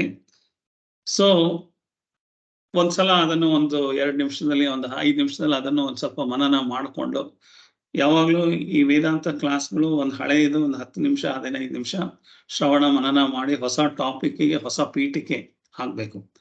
ಯಾಕೆಂದ್ರೆ ಇಷ್ಟ ತನಕ ಹೇಳಿದ್ದೆಲ್ಲ ಅದುವೇ ಮುಂದಿನ ಟಾಪಿಕ್ನ ಅರ್ಥ ಮಾಡ್ಕೊಳ್ಳೋದಕ್ಕೋಸ್ಕರ ಇದೆಲ್ಲ ಬೇಕಾಗಿರೋದ್ರಿಂದ ಅದೆಲ್ಲ ಒಂದು ನೆಟ್ವರ್ಕ್ನ ಕ್ರಿಯೇಟ್ ಮಾಡಿ ನಿಮಗೆ ಮುಂದೆ ಪಾಠ ಮಾಡೋದು. ಪಾಠದಲ್ಲಿ ಏನೂ ಇಲ್ಲ, ಅಕ್ಷರಲ್ಲಿ ಬರೆದಿರೋ ಸೆಂಟೆನ್ಸ್ ಅಲ್ಲಿ ಏನೂ ಇಲ್ಲ. ಅದಕ್ಕೆ ಹಿಂದೆ ಹೇಳೋ ಎಲ್ಲ ಸನ್ನಿವೇಶಗಳು, ಮುಂದೆ ಹೇಳೋ ಸನ್ನಿವೇಶಗಳು 2 ಲಿಂಕ್ ಮಾಡಿದಾಗ ಮಾತ್ರ ನಿಮಗೆ ಈ ಪಾಠಗಳ ಅರ್ಥ ಆಗುತ್ತೆ. ಸೊ ನಾವು ಸಾಮಾನ್ಯಕ್ಕೆ ತ್ರಿಕರಣ ಶುದ್ಧಿಯಾಗಿ ಕೆಲಸ ಮಾಡಬೇಕು, 3 ಕಾಲದಲ್ಲೂ ಮಾಡಬೇಕು, 3 ಅವಸ್ಥೆನಲ್ಲೂ ಮಾಡಬೇಕು. ಅಂದ್ರೆ 3 ಅವಸ್ಥೆಗಳು ಅಂದ್ರೆ ಎಚ್ಚರ, ಕನಸು, ನಿದ್ರೆನಲ್ಲೂ ಕೆಲಸ ಮಾಡ್ತಾ ಇರ್ತೀವಿ. ಕನಸಿನ ಶ್ರೀನಿವಾಸ್ ಪ್ರಸಾದ್ ಕೆಲಸ ಮಾಡ್ತಾ ಇದ್ದ, ಅದರಿಂದನೂ ಪಾಪ ಪುಣ್ಯಗಳು ಬರುತ್ತೆ. ಹಾಗೆ ಎಲ್ಲ ಎಚ್ಚರದ ಸ್ಥಿತಿನಲ್ಲಿ ಶ್ರೀನಿವಾಸ್ ಪ್ರಸಾದ್ ಕೆಲಸ ಮಾಡ್ತಾ ಇದ್ರೆ ಅವಾಗ್ಲೂ ಬರುತ್ತೆ. ನಿದ್ದೆ ಸ್ಥಿತಿನಲ್ಲಿ ಕೂಡ ಕೆಲವೆಲ್ಲದುವೆ ಕೆಲಸಗಳು ನಮ್ಗೆ ಗೊತ್ತಿಲ್ದಲೇನೆ ಆಗ್ತಾ ಇರ್ಬೋದು. ಆ ಥರದ್ರಿಂದನೂ ನಮಗೆ ಬರ್ಬೋದು. ಸೊ 3 ಅವಸ್ಥಾನಲ್ಲಿ ಸರಿಯಾಗಿ ಕೆಲಸಗಳು ಅಂದ್ರೆ ನಮ್ಗೆ ಗೊತ್ತಿಲ್ದಲೇನೆ ಕೆಲಸಗಳು ಆಗ್ತಾ ಇರುತ್ತೆ. ಅದ್ರ ಬಗ್ಗೆನೂ ನಮಗೆ ಕಾಳಜಿ ಯಾವಾಗ ಬರುತ್ತೆ ಅಂದ್ರೆ, ಅದೆಲ್ಲ ಅದು ಜ್ಞಾನಿ ಅವಸ್ಥೆಗೆ ಬಂದಾಗ, ಸಾತ್ವಿಕ ಗುಣಕ್ಕೆ ಬಂದಾಗ ಗೊತ್ತಾಗುತ್ತೆ. ಯಾಕೆಂದ್ರೆ ನಾನು ನೋವು ಮಾಡ್ತಾ ಇದ್ದೀನಿ ಅನ್ನೋದೇ ಗೊತ್ತಾಗಲ್ಲ, ಅಥವಾ ನಾನು ತಪ್ಪು ಮಾಡ್ತಾ ಇದ್ದೀನಿ ಅನ್ನೋದೇ ಗೊತ್ತಾಗಲ್ಲ. ಯಾರೋ ಯಜಮಾನ್ರು ಒಬ್ರು ರೋಡ್ ಕ್ರಾಸ್ ಮಾಡ್ತಾ ಇದ್ರಂತೆ. ತಕ್ಷಣ ಇವನಾರ 20 ಲಕ್ಷದ ಮೋಟರ್ ಬೈಕಲ್ಲಿ ಇದ್ದವನು ಸೀದಾ ಬಂದು ಯಜಮಾನ್ರ ಕಾಲ್ ಹತ್ರಕ್ಕೆ ತಗೊಂಬಂದು ನಿಲ್ಸಿದ್ನಂತೆ. ಸೊ ಯಜಮಾನ್ರು, ಏನಪ್ಪ ಹೀಗೆ ಬರ್ತಾ ಇದೆಯಲ್ಲ ರ್ಯಾಶ್ ಡ್ರೈವಿಂಗ್ ಆಗಿ ಅಂತಂದ್ರೆ, ಏನ್ ನಾನು ನಿಮ್ಮ ಮೇಲೆ ಬಿಟ್ನಾ, ನಿಮ್ಗೆ ಏನಾರು ಒಂಚೂರು ಕೂದಲಷ್ಟು ಏನಾರು ತಾಕ್ಸಿದ್ನಾ ಅಂತ ಹೇಳಿದಾಗ ಯಜಮಾನ್ರು ಏನ್ ಹೇಳಿದ್ರು, ಇಷ್ಟೇನಪ್ಪ ನಿಂಗೆ ಗೊತ್ತಾಗಿದ್ದು, ನೀನು ಬಂದು ನನ್ನ ಹತ್ರ ಬರ್ತಿದ್ದ ಹಾಗೆ ನನ್ನ ಹಾರ್ಟೇ ನನ್ನ ಕೈಗೆ ಬಂದಿತ್ತು. 1 ನಿಮಿಷ ಹಾರ್ಟೇ ನಿಂತು ಹೋಗಿತ್ತು. ನನ್ನ ಎಲ್ಲ ಜಂಗಾಬಲ ಎಲ್ಲ ಉಡುಕೋಗಿ ಮನಸ್ಸು ಎಲ್ಲ ಏನೋ ಅಲ್ಲೋಲ ಕಲ್ಲೋಲ ಆಗಿ ಎಲ್ಲೋ ಕುಸ್ತು ಬಿದ್ದ ಹಾಗೆ ಬೆವರಿ ಎಲ್ಲ ಆಗೈತು. ಇದೆಲ್ಲ ಕಾಣಿಸ್ಲೇ ಇಲ್ವಾ ನಿನ್ಗೆ ಅಂತಂದ್ರೆ, ಅವನಿಗೆ ಮೋಟರ್ ಬೈಕಲ್ಲಿ ಅಷ್ಟು ಕಂಟ್ರೋಲ್ ಇದೆ ನನಗೆ, ನಿಮ್ ಕಾಲ್ ಹತ್ರ ತಂದ್ರು ನಿಮ್ಮ ಮೇಲೆ ಬಿಟ್ಟಿಲ್ಲ ಅನ್ನೋದು ಅವನಿಗೆ ಅಷ್ಟೇ ಗೊತ್ತಿರೋಂಥ ಜ್ಞಾನ. ಸೊ ನಾನು ಮಾಡಿದ್ದ ತಪ್ಪಿನಿಂದ ಏನೆಲ್ಲ ಆಗಿದೆ ಅನ್ನೋ ಅರಿವೇ ಬರ್ತಾ ಇಲ್ಲ ಅವನಿಗೆ. ಆ ಥರ ನೋಡೋಕ್ಕೆ ಬರದಲ್ಲೇ ಇರೋಂಥ ವ್ಯಕ್ತಿಗಳಿದ್ರೆ, ಆ ಥರದ ವ್ಯಕ್ತಿಗಳ ಜೊತೆಯಲ್ಲಿ ಕಷ್ಟ ಆಗುತ್ತೆ. ಅದು ನಮಗೆ ಇದಾಗುತ್ತೆ. ಸೊ ಹಾಗೆ ಅಲ್ಲ, ಅದೆಲ್ಲ ತಿಳ್ಕೊಳ್ಳುವಂಥ ವಿಚಾರ ಪ್ರತಿಯೊಂದು ಕೆಲಸದಲ್ಲೂ ಅವನೇನ್ ಮಾಡ್ದ ತಪ್ಪು ಅಂತ ನಾವು ಕೇಳ್ಬೋದು, ನೀವು ಕೇಳ್ಬೋದು, ಏನು ಮಾಡ್ಲಿಲ್ವಲ್ಲ ಅಂತನೂ ಹೇಳ್ಬೋದು, ಅವನಿಗೂ ಸಪೋರ್ಟ್ ಮಾಡ್ಬೋದು. ಆದ್ರೆ ಅವ್ರಿಗೆ ಆಯ್ತಲ್ಲ, ಯಜಮಾನ್ರಿಗೆ ಒಂದು ಕ್ಷಣದಲ್ಲಿ ಸತ್ತೇ ಹೋದೆ ಅನ್ನೋ ಮನಸ್ಥಿತಿ ಬಂತು, ಹಾರ್ಟ್ ಎಲ್ಲ ಕೈಗೆ ಬಂತು, ಕುಸ್ತು ಹೋಗೋ ತರ ಆಯ್ತು, ಬೆವರು ಆಯ್ತು, ಏನು ಕಣ್ಣೆಲ್ಲ ಮಂಜ ಆಯ್ತು, ಏನು ಗೊತ್ತಾಗ್ದಲೆ ರೋಡ್ ಮಧ್ಯದಲ್ಲೇ ಕುಸ್ತು ಬೀಳೋ ಹಂಗೂ ಆಯ್ತು. ಇದೆಲ್ಲ ಆಗಿತ್ತ ಸುಳ್ಳ? ಆಗಿದೆ, ಕಾಣಿಸ್ಲಿಲ್ಲ, ನಿಮ್ಗೆ ಕಾಣಿಸ್ತಾ ಇಲ್ಲ. ಹಾಗಾಗಿ ಕರ್ಮ ಅಂತಂದ್ರೆ ಈ ತರ ಕರ್ಮಗಳಲ್ಲಿ ಕಾಣಿಸ್ದಲೇ ಇರೋ ತರ ಬೇಕಾದಷ್ಟು ಕರ್ಮಗಳನ್ನ ನಾವು ಮಾಡಿರ್ತೀವಿ. ನಮಗೂ ಮಾಡ್ಕೊಂಡಿರ್ತೀವಿ, ಬೇರೆಯವ್ರಿಗೂ ಮಾಡಿರ್ತೀವಿ. ಇದೆಲ್ಲ ಕಾಣಿಸ್ಲೇಬೇಕಂದ್ರೆ ಅದಕ್ಕೆ ಬೇಕಾಗಿರುವಂತ ಮನಸ್ಥಿತಿ ನಾನು ತಲುಪಿಲ್ಲ. ಹಾಗಾಗಿ ಯಾವಾಗ ನಾನು ಸೂಕ್ಷ್ಮ ಗ್ರಾಹಿತ್ವ ಬರುತ್ತೆ, ತಪ್ಪು ಮಾಡೋದೆಲ್ಲ ಕಡಿಮೆ ಆಗ್ತಾ ಹೋಗುತ್ತೆ. ನಾನು ಒಂದು ಗಟ್ಟಿಯಾಗಿ ಮಾತಾಡೋದು ಬೇಕಿಲ್ಲ, ಆರ್ಗ್ಯುಮೆಂಟ್ ಮಾಡೋದು ಬೇಕಿಲ್ಲ, ನೀನ್ ಸರಿ ತಪ್ಪು ಅಂತ ಹೇಳೋದು ಬೇಕಿಲ್ಲ ಅನ್ನೋ ಲೆವೆಲ್ಗೆ ನಮ್ಮನ್ನ ಕರ್ಕೊಂಡು ಹೋಗ್ಬೇಕು. ಸೊ ಆ ಒಂದು ಸೂಕ್ಷ್ಮ ಗ್ರಾಹಿತ್ವ ಬರೋದಕ್ಕೆ ನಾವು ಇಷ್ಟೆಲ್ಲ ಸಾಧನೆಗಳನ್ನ ಮಾಡಬೇಕು. ಸೊ ನಾವು ಯಾವುದೇ ಕೆಲಸ ಮಾಡ್ತಾ ಇದ್ರು ತ್ರಿಕರಣಗಳಲ್ಲಿ ಅಂದ್ರೆ ಕಾಯ, ವಾಚ, ಮನಸ್ಸದಲ್ಲಿ ಮಾಡ್ತಿರ್ತೀವಿ. 3 ಅವಸ್ಥೆಗಳಲ್ಲಿ ಮಾಡ್ತಿರ್ತೀವಿ. 3 ಕಾಲಗಳಲ್ಲಿ ನಾವು ಯಾವಾಗ್ಲೂ ಇರೋದು ವರ್ತಮಾನ ಕಾಲದಲ್ಲೇ ಇದ್ರು, ವರ್ತಮಾನ ಕಾಲದಲ್ಲಿ ಫ್ಯೂಚರ್ ಬಗ್ಗೆ ಯೋಚನೆ ಮಾಡ್ತಾ ಇರ್ತೀವಿ. ಹಾಗಾಗಿ ಫ್ಯೂಚರ್ ಬಗ್ಗೆನೂ ಕೆಲಸ ಮಾಡ್ತಾ ಇರ್ತೀವಿ. ಆಲ್ರೆಡಿ ಪಾಸ್ಟ್ ಅಲ್ಲೂ ಕೆಲಸ ಮಾಡಿ, ಯಾರೋ ನನ್ನ ಅಂದ್ಬಿಟ್ರು ಅವ್ರಿಗೆ ಶಾಪ ಹಾಕ್ತಾ ಇರೋದು, ಅಥವಾ ನನಗೆ ಹೀಗೆ ಮಾಡಬಾರ್ದಾಯ್ತು ಅಂತ ಅಳೋದು ಹಿಂದೆ ಆಲ್ರೆಡಿ ಆಗಿದೆ. ಆದರೆ ನಮ್ಮ ಲೀಗಲ್ ಸಿಸ್ಟಮ್ ಏನಿದೆ, ಕೋರ್ಟ್ ಸಿಸ್ಟಮ್ ಅಲ್ಲಿ ಯಾವುದೇ ಒಂದ್ಸಲ ತಪ್ಪು ಮಾಡಿದ್ರೆ ಆ ತಪ್ಪಿಗೆ ಮಾಡಿದ ಒಂದ್ ತಪ್ಪಿಗೆ ಒಂದೇ ಸಲ ಶಿಕ್ಷೆ, ಅದೇ ತಪ್ಪಿಗೆ 2 ಸಲ 3 ಸಲ ಶಿಕ್ಷೆ ಇಲ್ಲ. ಇನ್ನೊಂದ್ಸಲ ಕಳ್ತನ ಮಾಡಿದ್ರೆ ಇನ್ನೊಂದ್ಸಲ ಶಿಕ್ಷೆ, ಅಷ್ಟೇ ಹೊರತು ಒಂದ್ಸಲ ಕಳ್ತನ ಮಾಡುವಾಗ್ಲೇ ಅವ್ನು 25 ಕಳ್ತನ ಮಾಡ್ಕೊಂಡು ಬಂದಿದ್ರು, ಅವನಿಗೆ ಒಂದ್ಸಲ ಕಳ್ತನ ಮಾಡಿದಾನೆ ಅಂತ ಒಂದೇ ಶಿಕ್ಷೆ ಆಗುತ್ತೆ. ಸೊ ಹಾಗೆ ನಮಗೆ ಹಿಂದೆ ಆಲ್ರೆಡಿ ಒಂದ್ಸಲ ತಪ್ಪು ಆಗೋ, ನಮ್ಗೇನೋ ಆಗಿ ನೋವಾಗಿದೆ, ಆಲ್ರೆಡಿ ಅತ್ತಾಗಿದೆ, ದುಃಖ ಪಟ್ಟಾಗಿದೆ, ಎಲ್ಲ ಆಗಿದೆ. ಈಗ ತಿರ್ಗಾ ಹಳೆದನ್ನೇ ಜ್ಞಾಪಿಸ್ಕೊಂಡು ತಿರ್ಗಾ ಈಗ್ಲೂ ಅಳೋದು, ಸುತ್ತಮುತ್ತ ಇರೋನೆಲ್ಲ ಸೇರಿಸ್ಕೊಂಡು ಅಳೋದು, ಬೇಜಾರು ಮಾಡ್ಕೊಳ್ಳೋದು, ಕಣ್ಣೀರು ಮಾಡ್ಕೊಳ್ಳೋದು, ಸಿಟ್ಕೊಳ್ಳೋದು, ಕೋಪ ಮಾಡೋದು ಆಲ್ರೆಡಿ ನಡೆದು 10 ವರ್ಷ ಆಗಿದೆ, 20 ವರ್ಷ ಆಗಿದೆ, 30 ವರ್ಷ ಆಗಿದೆ. ಅದನ್ನ ಮತ್ತೆ ಮತ್ತೆ ಜ್ಞಾಪಿಸ್ಕೊಂಡು ತಿರ್ಗಾ ನೀವೇ ನಿಮ್ ಪನಿಷ್ಮೆಂಟ್ ಮಾಡ್ಕೋತಾ ಇದ್ರೆ ಇದು ದೇವ್ರು ಮಾಡಿರೋದಲ್ಲ, ಪನಿಷ್ಮೆಂಟ್ ನಾವೇ ಮಾಡ್ಕೊಳ್ತಾ ಇರೋದು. ನಾವೇ ಒಂದ್ಸಲ ಪನಿಷ್ಮೆಂಟ್ ಆಗಿದೆ, ತಪ್ಪಾಗಿದೆ, ಅದಕ್ಕೆ ಬೇಕಾಗಿದ್ದ ಪ್ರಾಯಶ್ಚಿತ್ತ, ನೋವು ಎಲ್ಲ ಅನುಭವಿಸಾಯ್ತು. ತಿರ್ಗಾ ಪದೇ ಅದನ್ನ ಯಾಕೆ ಜ್ಞಾಪಿಸ್ಕೋಬೇಕು? ಅಲ್ಲಿಗೆ ಬಿಟ್ಟಾಕ್ಬೇಕು. ನಮ್ಮ ಆತ್ಮಕ್ಕೆ ನಾವೇ ಹಿಂಸೆ, ಬೇರೆಯವ್ರಿಗೆ ಹಿಂಸೆ ಮಾಡೋದಲ್ಲ, ನಮ್ಮ ಆತ್ಮಕ್ಕೆ, ನಮ್ಮ ದೇಹಕ್ಕೆ ನಾವೇ ಹಿಂಸೆ ಮಾಡ್ಕೊಂಡ್ರು ನಾವು ಪಾಪ ಮಾಡ್ತಾ ಇದೀವಿ ಅಂತ. ಬೇರೆಯವ್ರಿಗಲ್ಲ ಬೇರೆಯವ್ರಿಗಂತೂ ಮಾಡ್ಲೇಬಾರ್ದು, ನಮಗೂ ನಾವು ಮಾಡ್ಕೊಳ್ಳೋ ಹಾಗಿಲ್ಲ. ಒಂದ್ಸಲ ತಪ್ಪಿಗೆ ಒಂದ್ಸಲ ಪನಿಷ್ಮೆಂಟ್ ಆಗಿದೆ ಅಂತಂದ್ರೆ ಅಲ್ಲಿಗೆ ಬಿಟ್ಟು ಮುಂದೆ ನಡೀತಾ ಇರ್ಬೇಕು. ಮುಂದೆ ನಡೆ, ನುಗ್ಗಿ ನಡೆ ಮುಂದೆ ಅಂತ ಹಾಗೆ ಹೋಗ್ಬೇಕೆ ಹೊರತು ಹಿಂದಕ್ಕೆ ಹೋಗಿ ಜ್ಞಾಪಿಸ್ಕೊಂಡು ತಿರ್ಗಾ ಕೆರ್ಕೊಂಡು ಗಾಯ ಮಾಡ್ಕೊಂಡು ಅದಕ್ಕೆ ಉಪ್ಪು ಹಾಕೊಂಡು ಇನ್ನೂ ಸ್ವಲ್ಪ ಉರಿಯತ್ತೆ ಎಂದು ಮಾಡ್ತಾ ಇದ್ರೆ ಪ್ರಯೋಜನ ಇಲ್ಲ. ಸೊ ಹಾಗಿರೋದ್ರಿಂದ ಸೊ ಕಾಯ, ವಾಚ, ಮನಸ್ಸ 3 ಕೆಲಸ ಮಾಡ್ತಿರ್ತೀವಿ. 3 ಪಾಸ್ಟ್, ಪ್ರೆಸೆಂಟ್, ಫ್ಯೂಚರ್ ಅಲ್ಲಿ ಮಾಡ್ತಾ ಇರ್ತೀವಿ, ಭೂತ, ಭವಿಷ್ಯತ್, ವರ್ತಮಾನದಲ್ಲಿ. ಹಾಗೆ 3 ಅವಸ್ಥೆಗಳಲ್ಲಿ ಕೆಲಸ ಮಾಡ್ತಾ ಇರ್ತೀವಿ. ಇದು ಎಲ್ಲತ್ರೊಳಗೂ ನಮ್ಗೆ ಗೊತ್ತಿಲ್ದಲೇನೋ ಮಾಡ್ತಾ ಇರ್ತೀವಿ. ಏನು ಕೆಲಸ ಮಾಡಿದ್ರು ಅದಕ್ಕೊಂದು ರಿಸಲ್ಟ್ ಬರುತ್ತೆ. ಯಾವುದೇ ಕೆಲಸ ಮಾಡಿದ್ರೆ ಅದಕ್ಕೊಂದು ಪ್ರತಿಫಲ ಬರುತ್ತೆ. ನೀವು ಕೆಲಸ ಬೇಕಾಗಿ ಮಾಡಿರಿ, ಇಷ್ಟ ಇಟ್ಟು ಮಾಡಿರಿ, ಕಷ್ಟಪಟ್ಟು ಮಾಡಿರಿ, ಸುಖ ಇಲ್ದಲೇ ಮಾಡಿರಿ, ಬೇಜಾರು ಮಾಡ್ಕೊಂಡು ಮಾಡಿರಿ, ತುಂಬಾ ಖುಷಿಯಿಂದ ಮಾಡಿರಿ, ಯಾವ್ದು ಮಾಡಿದ್ರು ಅದಕ್ಕೆ ತಕ್ಕನಾದ ಒಂದು ಪ್ರತಿಫಲ, ಒಂದು ಫ್ರೂಟ್ ಬಂದೇ ಬರುತ್ತೆ. ಅದು ಬೇಡ ಅನ್ನಕ್ಕಾಗಲ್ಲ. ನಿಮ್ಗೆ ಕಾಣಿಸ್ದಲೇ ಇರ್ಬೋದು, ಕೆಲವೆಲ್ಲ ಫಲಗಳ ಇಮ್ಮಿಡಿಯೇಟ್ ಆಗಿ ಕಾಣುತ್ತೆ, ಅದಕ್ಕೆ ದೃಷ್ಟ ಫಲ ಅಂತ ಹೇಳ್ತಾರೆ. ಇನ್ ಕೆಲವುಗಳು ಕಾಣಲ್ಲ, ನಾಳೆ ಯಾವಾಗ್ಲೋ ಕಾಣುತ್ತೆ, ಇವತ್ತು ಮಾಡಿದ್ದು ಇನ್ ಯಾವಾಗ್ಲೋ ಕಾಣಿಸೋ ತರ ಇದ್ರೆ ಅದಕ್ಕೆ ಅದೃಷ್ಟ ಫಲ ಅಂತ. ಸೊ ಪ್ರತಿಯೊಂದು ಫಲದಲ್ಲೂ ಕೆಲಸ ಮಾಡಿದಾಗ ನನಗೆ ಈಗಲೇ ಕಾಣಿಸಿದ್ರೆ ದೃಷ್ಟ ಫಲ, ಆಮೇಲೆ ಯಾವಾಗಲೂ ಅದರದ್ದು ಫಲ ಸಿಕ್ಕಿದ್ರೆ ಅದು ಅದೃಷ್ಟ ಫಲ ಅಂತ. ಸೊ ಈ ಫಲದಲ್ಲಿ ಕೂಡ ನಮ್ಗೆ ಬೇಕಾಗಿರೋ ತರ ಸಿಕ್ಕಿದ್ರೆ, ಖುಷಿ ಆಗೋ ತರ ಫಲ ಸಿಕ್ಕಿದ್ರೆ ಅದು ಪುಣ್ಯ ಫಲ. ನಮಗೆ ಬೇಜಾರು, ದುಃಖ ಆಗೋ ತರ ಫಲ ಸಿಕ್ತು ಅಂತಂದ್ರೆ ಅದು ಪಾಪ ಫಲ. ಸೊ ಫಲದಲ್ಲಿ 2 ತರ ಇದೆ. ಆಮೇಲೆ ಫಲಗಳು ಸಿಗ್ತಾ ಇರೋದು 2 ತರ, ದೃಷ್ಟ, ಅದೃಷ್ಟದಲ್ಲಿ. ಈ ತರ ನಾವು ಮಾಡಿದ ಕೆಲಸಕ್ಕೆ ಬರ್ತಾ ಇರೋ ಇದನ್ನ ಕರ್ಮ ಫಲ ಅಂತ ಹೇಳ್ತಾರೆ. ಸೊ ಕರ್ಮ ಫಲ ಅಂದ್ರೆ ಇಷ್ಟು.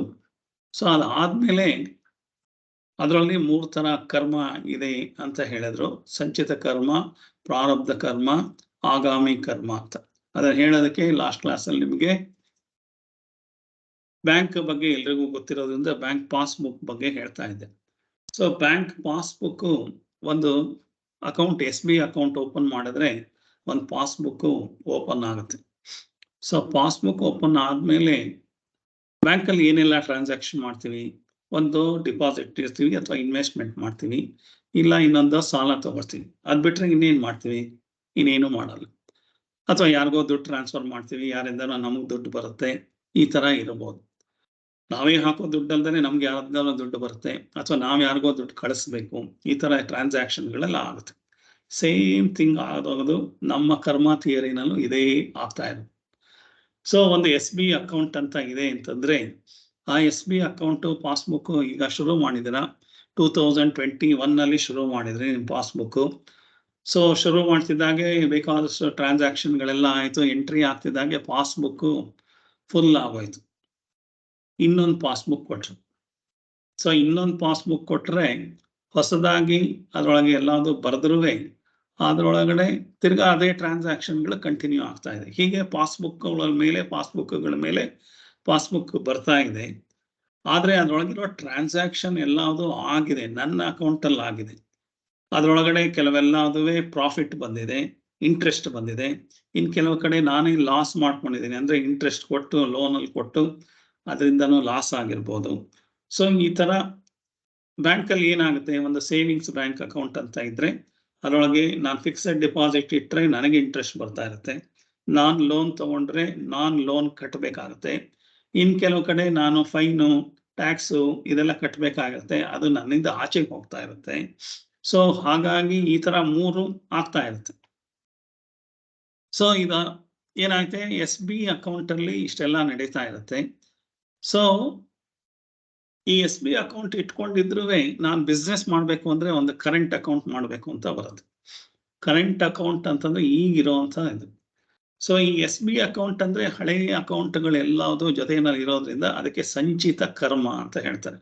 ಸಂಚಿತ ಅಂದ್ರೆ ಹಿಂದೆ ಆಗಿರೋ ಎಲ್ಲಾ ಕರ್ಮಗಳು ಅನುಭವಿಸಿ ಬಿಟ್ಟಿರೋದು, ಅನುಭವಿಸದಲ್ಲಿ ಇರುವಂತ ಕರ್ಮಗಳು ಯಾವ್ದಿದೆ ಅದೆಲ್ಲದುವೆ ಸಂಚಿತವಾಗಿ ಅಂದ್ರೆ ಸೇವಿಂಗ್ಸ್ ಅಕೌಂಟ್ ತರ, SBI ಅಕೌಂಟ್ ತರ ಅದ್ರೊಳಗಡೆನೆ ಇರುತ್ತೆ.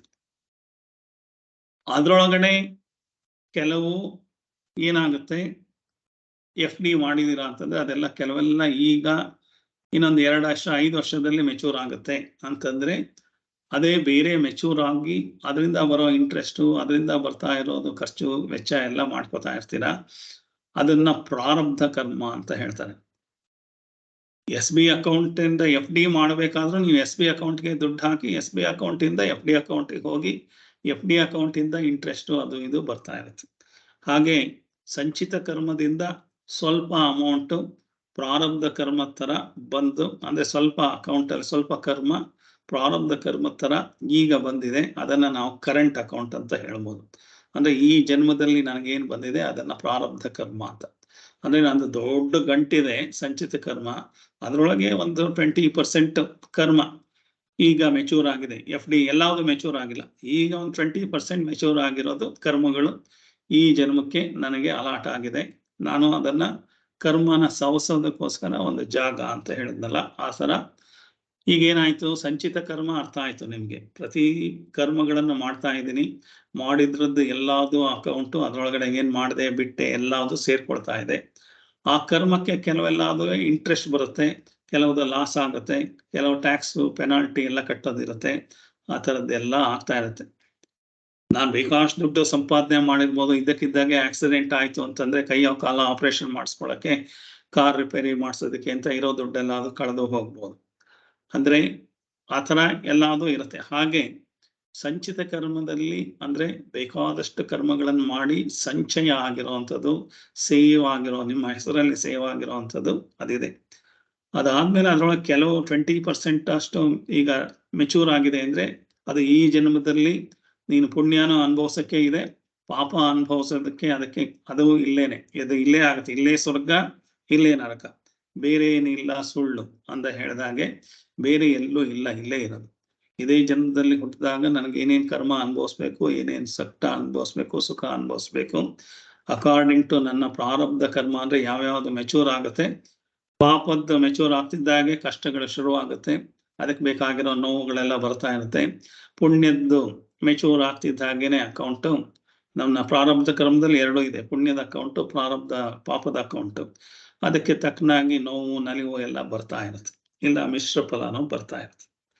ಪ್ರಾರಬ್ಧ ಕರ್ಮ ಅಂತ ಹೇಳ್ತಾನೆ. ಸೊ ಈ ಪ್ರಾರಬ್ಧ ಕರ್ಮ ಹುಟ್ಟುವಾಗ್ಲೇನೆ ಇಷ್ಟು ಅಂತ ಬಂದುಬಿಟ್ಟಿದೆ. ಅದಲ್ದಲೇನೆ ಆ ಪ್ರಾರಬ್ಧ ಕರ್ಮನ ಅನುಭವಿಸ್ಬೇಕಾದ್ರೆ ತಿರ್ಗಾ ಹೊಸದ ಕೆಲಸಗಳನ್ನ ಮಾಡ್ತಾ ಇದೀವಿ. ಈ ಜನ್ಮದಲ್ಲಿ ಪ್ರಾರಬ್ಧ ಕರ್ಮದಿಂದ ಹುಟ್ಟಿದೀವಿ, ಇಲ್ಲದೆ ಹುಟ್ಟೋ ಗೋಜೆ ಇರಲಿಲ್ಲ. ಆ ಪ್ರಾರಬ್ಧ ಕರ್ಮ ಮೆಚೂರ್ ಆಗಿರೋದ್ರಿಂದ ಹುಟ್ಟಬೇಕಾಗಿದೆ. ಆ ಮೆಚೂರ್ ಆಗಿ ಇನ್ನೊಂದು ವರ್ಷ ಬಾಳ್ವೆ ಮಾಡಬೇಕು, ಎಷ್ಟೋ ಆಯಸ್ಸಿದೆ ನನಗೆ ಅಂತಂದ್ರೆ ಮಾಡುವಾಗ ಇನ್ನೂ ಸ್ವಲ್ಪ ಕೆಲಸಗಳು ಮಾಡ್ತಾ ಇದ್ದೀನಿ. ಈ ಕೆಲಸಗಳಲ್ಲಿ ಮಾಡ್ತಾ ಇರೋದ್ರಿಂದ ತಿರ್ಗಾ ನನಗೆ ಪಾಪ ಪುಣ್ಯ ಎಲ್ಲ ನನ್ನ ಅಕೌಂಟಿಗೆ ಬರ್ತಾ ಇದೆ. ಕೆಲವು ಪಾಪ ಪುಣ್ಯಗಳು ನಾನು ಈಗ್ಲೇನೆ ಅನುಭವಿಸ್ತಾ ಇದ್ದೀನಿ. ಈ ಆಗಾಮಿ ಕರ್ಮ ಅಂತ ಹೇಳ್ತಾರೆ. ಆಗಾಮಿ ಕರ್ಮದಲ್ಲಿ ಕೆಲವೆಲ್ಲ ಪಾಪ ಪುಣ್ಯಗಳು ಈ ಜನ್ಮದಲ್ಲೇನೆ ನನಗೆ ಅನುಭವಿಸೋಂಗಾಗತ್ತೆ.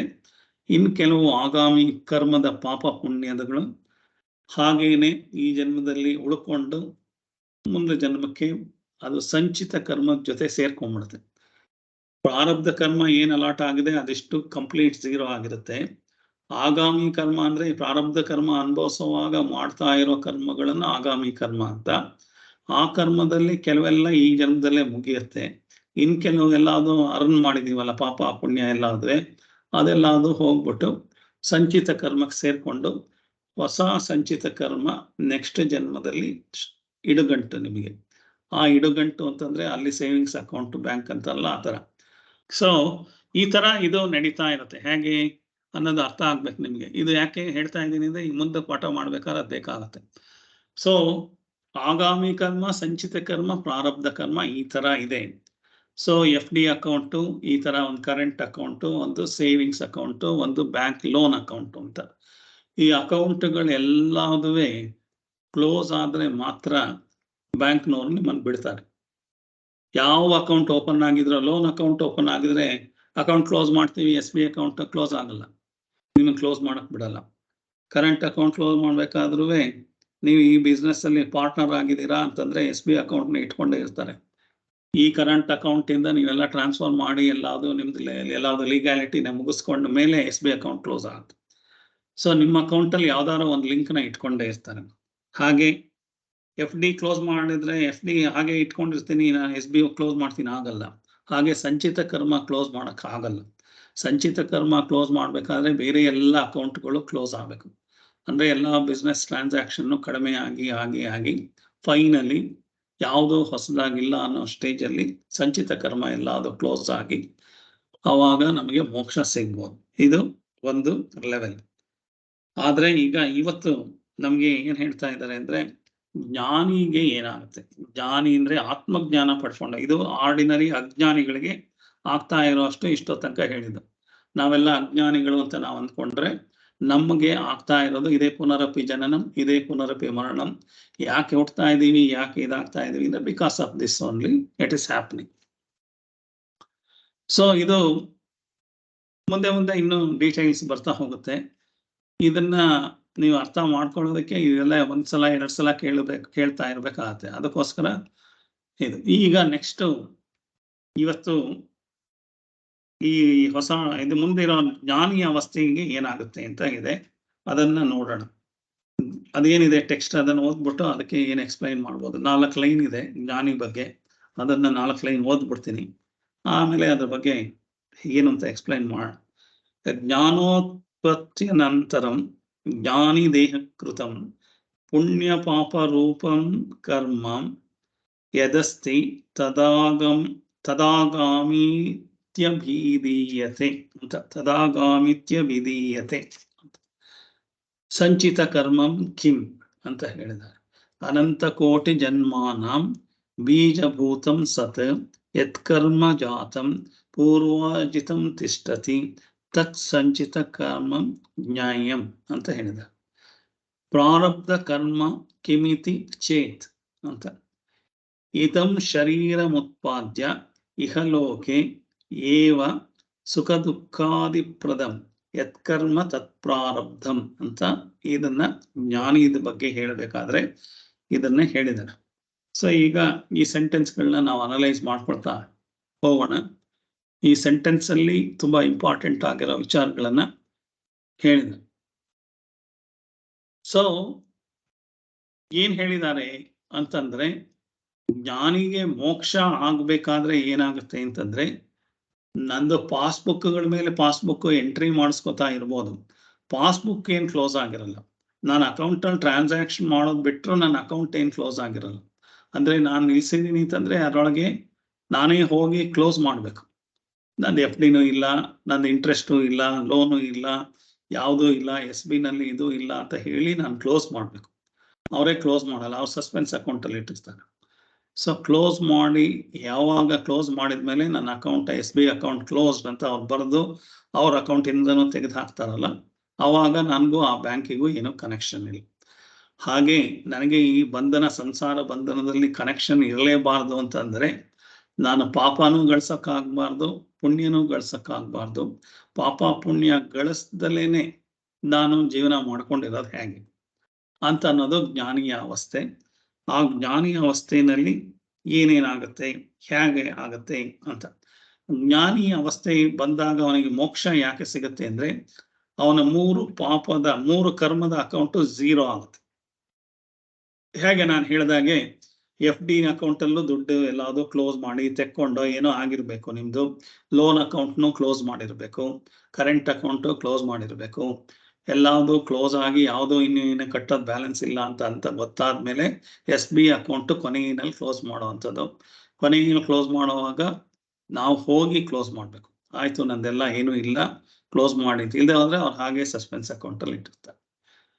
ಜ್ಞಾನಿ ಅವಸ್ಥೆ ಅಂತಂದ್ರೆ ಇದೇ ತರ ಬ್ಯಾಂಕ್ ಅಕೌಂಟ್ ಹೇಗೆ ಎಲ್ಲಾದ್ರೂ ಕ್ಲೋಸ್ ಆಗ್ತಾ ಇದೆ. ಈ ಪ್ರಾರಬ್ಧ ಕರ್ಮ ಅಂದ್ರೆ ಸಂಚಿತ ಕರ್ಮ ಅಂದ್ರೆ ನಾನು ಹೇಳಿದ ಹಾಗೆ ವಾಟ್ ಎವರ್ ದಟ್ ಇದೆಯಲ್ವಾ, SB ಅಕೌಂಟ್ ತರ. ಪ್ರಾರಬ್ಧ ಕರ್ಮ ಅಂದ್ರೆ ಕರೆಂಟ್ ಅಕೌಂಟ್ ತರ. ಸೊ ಆಗಾಮಿ ಕರ್ಮ ಅಂತಂತಂದ್ರೆ ಲೋನ್ ಅಕೌಂಟು ಮತ್ತೆ FD ಅಕೌಂಟ್ ತರ. ಅದರಿಂದ ಇಂಟ್ರೆಸ್ಟ್ ಬರ್ಬೋದು ಅಥವಾ ಲಾಸ್ ಆಗಿ ಇಂಟ್ರೆಸ್ಟ್ ಕಟ್ತಾ ಇರ್ಬೋದು, ಏನಾದ್ರು ಆಗುತ್ತೆ. ಈ 3 ಅಕೌಂಟು ಕ್ಲೋಸ್ ಆದ್ರೆ ಕೊನೆಗೆ ಸಂಚಿತ ಕರ್ಮ ಅಂದ್ರೆ SB ಅಕೌಂಟ್ ನಿಮ್ ಬ್ಯಾಂಕ್ ಇಂದ ಹೇಗೆ ಕನೆಕ್ಟ್ ಆಗಿ, ಇಲ್ಲಪ್ಪ ಇನ್ಮೇಲಿಂದ ನನಗೂ ನಿಮ್ಗೂ ಯಾವ್ದು ಕನೆಕ್ಷನ್ ಇಲ್ಲ ಅಂತ ಬ್ಯಾಂಕ್ನವ್ರು ಹೇಳಿದಾಗೆ ಆಗೋ ತರ ಆಗ್ಬೇಕಾದ್ರೆ ನಾನೇ ಹೋಗಿ ಸಿಗಾಕೊಂಡಿದ್ದೀನಿ, ನಾನೇ ಬಿಡಿಸ್ಕೊಂಡು ಬರ್ಬೇಕು. ಬ್ಯಾಂಕ್ನವ್ರು ಏನ್ ಕರೆದಿಲ್ಲ ಬಂದ್ ಸಿಗಾಕೋ ನನಗೆ ಅಂತ. ನಾನೇ ಹೋಗಿ ಸಿಗಾಕೊಂಡು ನನ್ನ SB ಅಕೌಂಟು, ನನ್ನ ದುಡ್ಡು, ನನ್ನ ಕಾಸು, ನನ್ನ ಲಾಕರು ಎಲ್ಲ ಇಟ್ಕೊಳ್ಳೋದಕ್ಕೆ ನಾನೇ ಹೋಗಿ ಬ್ಯಾಂಕಲ್ಲಿ ಸಿಗಾಕೊಂಡು ನಾನೇ ಬಿಡಿಸ್ಕೊಂಡು ಬರಬೇಕು.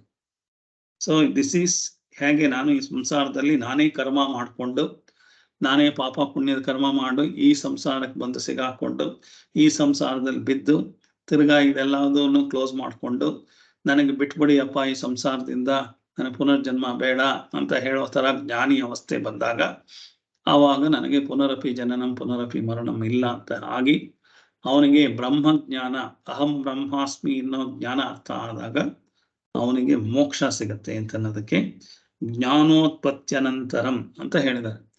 ಅಂದ್ರೆ ಟೋಟಲಿ 4 ಸೆಂಟೆನ್ಸ್ ಅಲ್ಲಿ ಜಸ್ಟ್ ಏನಪ್ಪಾ ಅಂತಂದ್ರೆ, ಇದನ್ನ ಡೀಟೇಲ್ ಹೇಳ್ತೀನಿ ನಾನು. ಈ ಜ್ಞಾನಿ ಅವಸ್ಥೆಗೆ ಹೇಳಿರುವಂತ 4 ಸೆಂಟೆನ್ಸ್ ಹೇಳಿದ್ದಾರೆ.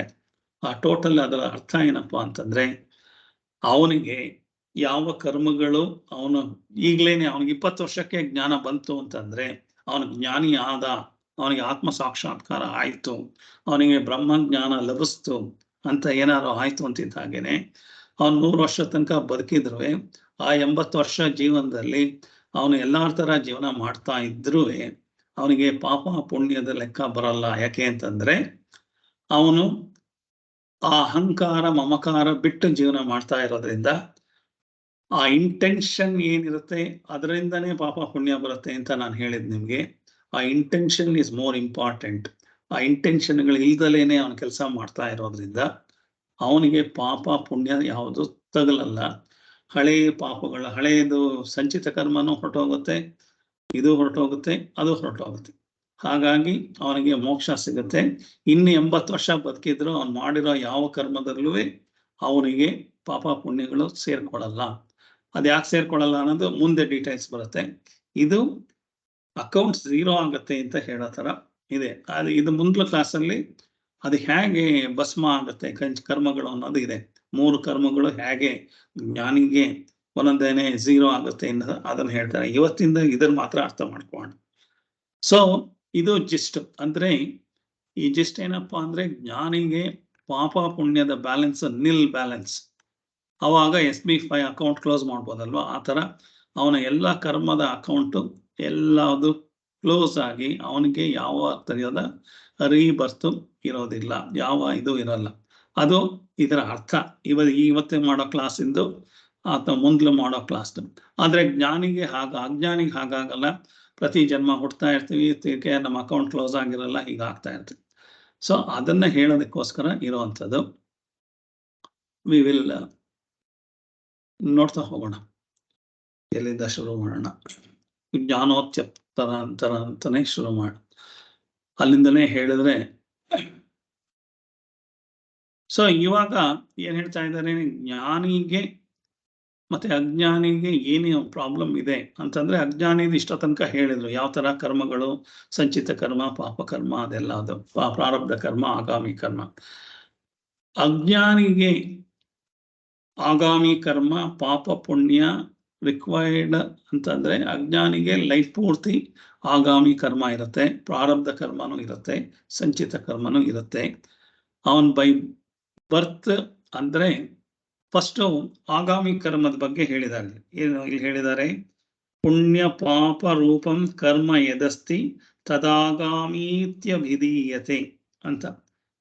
ಅಂದ್ರೆ ತದಾಗಾಮೀತ್ಯಭಿಧೀಯತೆ ಅಂದ್ರೆ ಆಗಾಮಿ ಕರ್ಮದ ಹೇಗೆ ಬರುತ್ತೆ ಅಂದ್ರೆ ಪುಣ್ಯ ಪಾಪ ಕರ್ಮ ಯದಸ್ತಿ ಅಂತ ಹೇಳಿದ್ದಾರೆ. ಸೊ ಫಸ್ಟ್ ಆಗಾಮಿ ಕರ್ಮದ ಬಗ್ಗೆ ಹೇಳ್ತಾರೆ. ಆಗಾಮಿ ಕರ್ಮದಲ್ಲಿ ಅಜ್ಞಾನಿಗೆ ಇವತ್ತು ಡೇಟ್ ಆಫ್ ಬರ್ತ್ ಇದ್ರೆ ನಂದು ಡೇಟ್ ಆಫ್ ಡೆತ್ ತನಕ ಆಗಾಮಿ ಕರ್ಮ ಸಂಪಾದನೆ ಆಗ್ತಾನೆ ಇರುತ್ತೆ. ನಾನು ಡೇಟ್ ಆಫ್ ಬರ್ತ್ ಆಗ್ಬೇಕಾದ್ರೆ ಯಾಕೆ ಹುಟ್ಟಬೇಕಾಯ್ತು ಅಂದ್ರೆ ನನ್ನ ಪ್ರಾರಬ್ಧ ಕರ್ಮ ಮೆಚೂರ್ ಆಗಿದೆ. ಮೆಚೂರ್ ಆಗಿರೋದ್ರಿಂದ ಹುಟ್ಟಿದೀನಿ. ಆ ಹುಟ್ಟಿದ ಮೇಲೆ ಅದಕ್ಕೆ ಒಂದು ಆಯಸ್ಸು ಅಂತ ಇದೆ. ಆ ಆಯಸ್ಸಲ್ಲಿ ನಾನು ಬದುಕಿ ಆ ಪ್ರಾರಬ್ಧನೆಲ್ಲ ಅನುಭವಿಸ್ಬೇಕು. ಅನುಭವಿಸುವಾಗ ತಿರ್ಗಾ ಹೊಸದಾಗಿ ಕೆಲಸ ಮಾಡ್ತಾ ಇರ್ತೀನಿ, ನಾನು ಹೊಸದಾಗಿ ಕರ್ಮಗಳನ್ನು ಮಾಡ್ತೀನಿ. ಅದು ಆಗಾಮಿ ಕರ್ಮ.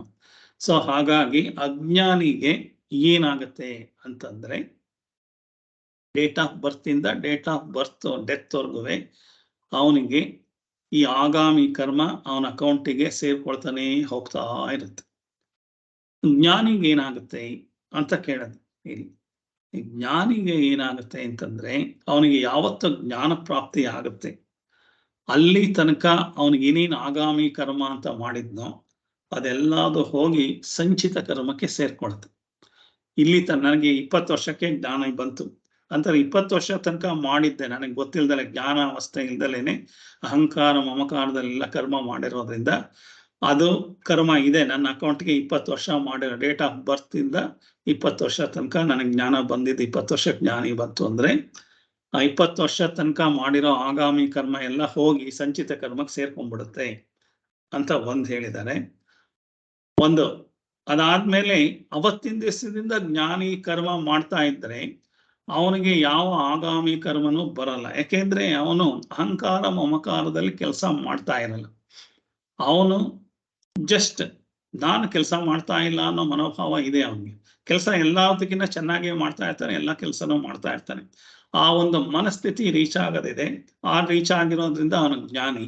ಅವನಿಗೆ ಮುಂದೆ 80 ವರ್ಷ ಮಾಡಿದ ಕೆಲಸಕ್ಕೆ ಯಾವ ಆಗಾಮಿ ಕರ್ಮಗಳು ಹುಟ್ಟೋದೇ ಇಲ್ಲ, ಆಗಾಮಿ ಕರ್ಮಗಳು ಆಗಲ್ಲ ಅಂತ ಹೇಳಿ, ಅದು ಅಲ್ಲಿ ತನಕ ಅವನಿಗೆ ಆಗಾಮಿ ಕರ್ಮ 20 ವರ್ಷ ತನಕ ಇದ್ದಿದ್ದು ಹೋಗುತ್ತೆ, ಅಲ್ಲಿಂದ ಮುಂದಕ್ಕೆ ಆಗಾಮಿ ಕರ್ಮ ಇಲ್ಲ ಅಂತ. ಸೊ ಇನ್ನೇನ್ ಹೇಳಿದ್ದಾರೆ, ನೆಕ್ಸ್ಟ್ ಸಂಚಿತ ಕರ್ಮ ಬಗ್ಗೆ ಹೇಳಿದ್ದಾನೆ. ಆಗ ಅವನಿಗೆ ಸಂಚಿತ ಕರ್ಮ ಕಿಮ್ ಅಂತ. ಸಂಚಿತ ಕರ್ಮ ಕಿಮ್ ಅಂದ್ರೆ ಅನಂತ ಕೋಟಿ ಜನ್ಮಾನ ಬೀಜಭೂತಂ ಯತ್ಕರ್ಮ ಜಾತಂ ಪೂರ್ವಾರ್ಜಿತಂ ತಿಷ್ಠತಿ ತತ್ ಸಂಚಿತ ಕರ್ಮ ಸಂಚಿತ ಜ್ಞೇಯಂ ಅಂತ. ಸೊ ಸಂಚಿತ ಕರ್ಮ ಕೂಡ ಅವನಿಗೆ ಹೇಗೆ ಅಂತಂದ್ರೆ, ಇಲ್ಲಿ ತನಕ ಏನೇನು ಜನ್ಮದಿಂದ ಆಗಿದೆ ಅದೆಲ್ಲ ಸಂಚಿತ ಕರ್ಮ ಆಗುತ್ತೆ. ಈಗ ಜ್ಞಾನಿ ಆಗ್ತಿದ್ದ ಹಾಗೇನೆ ಅವನಿಗೆ ಹೊಸ ಸಂಚಿತ ಕರ್ಮ ಯಾವುದು ಸೇರ್ಕೊಳಕ್ ಆಗಲ್ಲ. ಯಾಕೆಂದ್ರೆ ಆಗಾಮಿ ಕರ್ಮನೇ ಇಲ್ದಲೇ ಇರೋದ್ರಿಂದ, ಜ್ಞಾನಿ ಆಗಿದ 20 ವರ್ಷಕ್ಕೆ ಆಗಿದಾನೆ ಅಂದ್ರೆ ಅಲ್ಲಿ ತನಕ ಇದೆ ಸಂಚಿತ ಕರ್ಮ. ಅದಕ್ಕೆ ಆಗಿರೋದು ಉಳಿದಿರೋದು ಯಾವುದು ಹೊಸದಾಗಿ ಯಾವುದು ಸೇರ್ಕೊಳ್ಳೋದು ಇದ್ರಿಂದ ಸಂಚಿತ ಕರ್ಮ ಕ್ಷೀಣ ಆಗ್ತಾ ಬರುತ್ತೆ.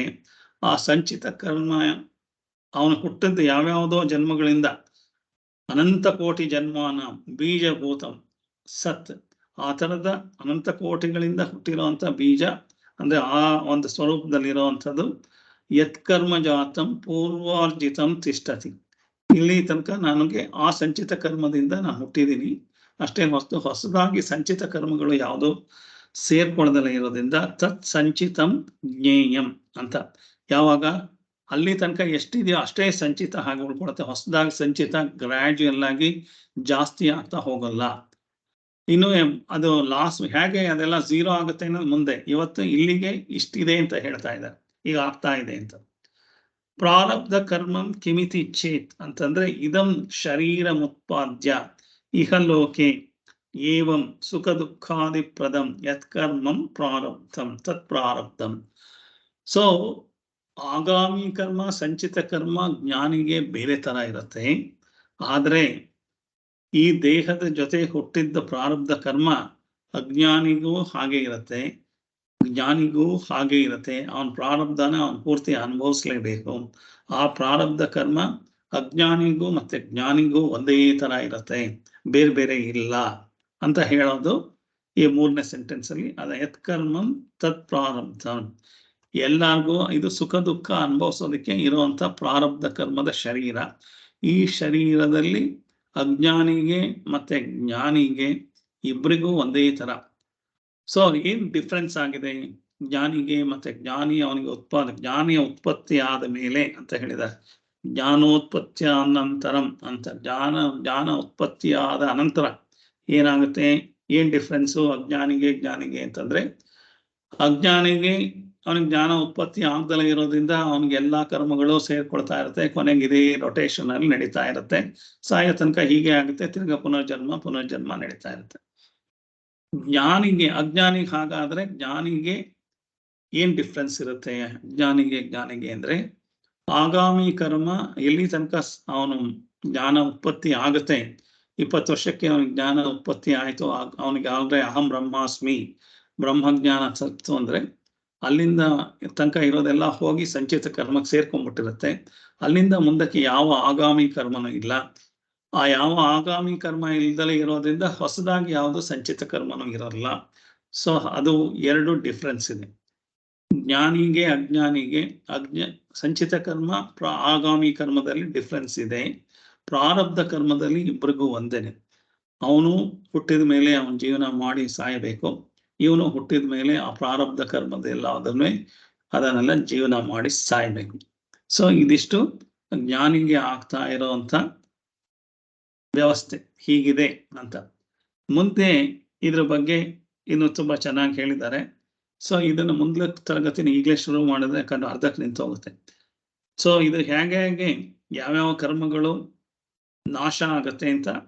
ಭೋಗೇನ ನಷ್ಟಂ ಭವತಿ ಪ್ರಾರಬ್ಧ ಕರ್ಮಾಣ ಭೋಗದೇವ ಕ್ಷಯ ಇತಿ ಸಂಚಿತ ಕರ್ಮ ಬ್ರಹ್ಮವಾಹಂ ಇತಿ ನಿಶ್ಚಯಾತ್ಮಕ ಜ್ಞಾನೇನ ನಶ್ಯತಿ ಆಗಾಮಿ ಕರ್ಮ ಅಪಿ ಜ್ಞಾನೇನ ನಶ್ಯತಿ ಕಿಂಚ ಆಗಾಮಿ ಕರ್ಮಾಣಂ ನಳಿನಿ ದಲಗತ ಜಲವತ್ ಜ್ಞಾನಿನಾಂ ಸಂಬಂಧೋ ನಾಸ್ತಿ ಅಂತ ಹೇಳಿ ಅದಿಷ್ಟನ್ನು ಹೇಗೆ ಆಗಿ ಅವನಿಗೆ ಯಾವ ತರ ಮೋಕ್ಷ ಬರುತ್ತೆ ಅಂತ ಹೇಳಿದ್ದಾರೆ. ಇದು ಎಲ್ರಿಗೂ ನೀವು ಎಲ್ಲ ಸಂಪಾದನೆ ಮಾಡಕ್ ಆಗುವಂಥದ್ದೇನೆ. ಆದ್ರೆ ನಮ್ಗೆ ಈ ಅವಸ್ಥೆಗಳನ್ನ ತಲುಪಬೇಕು. ನಾವು ಕೆಲಸ ಮಾಡೋವಂಥ ಜ್ಞಾನಿ ಅವಸ್ಥೆಯಲ್ಲಿ ಕೆಲಸ ಮಾಡೋದನ್ನ ಮಾಡ್ಬೇಕಾದ್ರೆ ಫಸ್ಟ್ ಜ್ಞಾನಿ ಆಗ್ಬೇಕು, ಆತ್ಮಜ್ಞಾನ ಬರಬೇಕು. ಆತ್ಮಜ್ಞಾನ ಬರ್ಲಿ ಅಂತಾನೆ ಆತ್ಮಜ್ಞಾನ ಟಾಪಿಕ್ನ ಈ ಬಗ್ಗೆ ತಿಳುವಳಿಕೆ ಬಂದಿದೆ.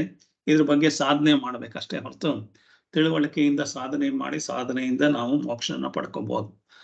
ಸೊ ಮುಂದಿಂದು ಹೇಗೆ ಈ 3 ಕರ್ಮಗಳು ಜ್ಞಾನಿಗೆ ಕಂಪ್ಲೀಟ್ ಆಗಿ ಝೀರೋ ಆಗುತ್ತೆ ಅನ್ನೋದನ್ನ ಮುಂದಿನ ತರಗತಿ ನಾನು ತಗೋತೀನಿ. ಈಗ ಶುರು ಮಾಡಿದ್ರೆ ಅರ್ಧಕ್ಕೆ ನಿಲ್ಲ, ತುಂಬಾ ದೊಡ್ಡ ಟಾಪಿಕ್ ಅದು. ಇವತ್ತು ಜ್ಞಾನಿಗೂ ಅಜ್ಞಾನಿಗೂ ಏನು ಕರ್ಮದ ಡಿಫ್ರೆನ್ಸ್ ಇದೆ, ಏನಾಗ್ತಾ ಇದೆ ಅನ್ನೋದನ್ನ ಡೀಟೇಲ್ ಆಗಿ ಎಕ್ಸ್ಪ್ಲೈನ್ ಮಾಡಿದ್ದೀನಿ. ವಿತ್ ದಿಸ್ ಇಲ್ಲಿಗೆ ಕ್ಲೋಸ್ ಮಾಡ್ತೀನಿ. ಇನ್ನೂ 15 ನಿಮಿಷ ಮುಂಚೆ ಆದ್ರೆ ಕ್ಲೋಸ್ ಮಾಡ್ತೀನಿ, ಯಾಕೆಂದ್ರೆ ಹೊಸ ಟಾಪಿಕ್ 10 ನಿಮಿಷದಲ್ಲಿ ಮುಗಿಯಕ್ಕೆ ಸಾಧ್ಯ ಇಲ್ಲ.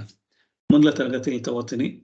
ಸೊ ಇದು ಹೀಗೆ ಇರೋದ್ರಿಂದ ನಾವು ಏನೋ ಮಾಡಿದ್ರೆ ಏನೋ ಆಗತ್ತೆ, ಅದೆಲ್ಲದೂ SLC ಲೆವೆಲ್ ತನಕ ಓದಿದ್ದು SLC ಲೆವೆಲ್ಗೆ ಟ್ರೂ ಅಂತಂದ್ರೆ ಅಲ್ಲಿ ತನಕ ಮ್ಯಾಥಮೆಟಿಕ್ಸ್ ಅಲ್ಲಿ ತನಕ ಟ್ರೂ.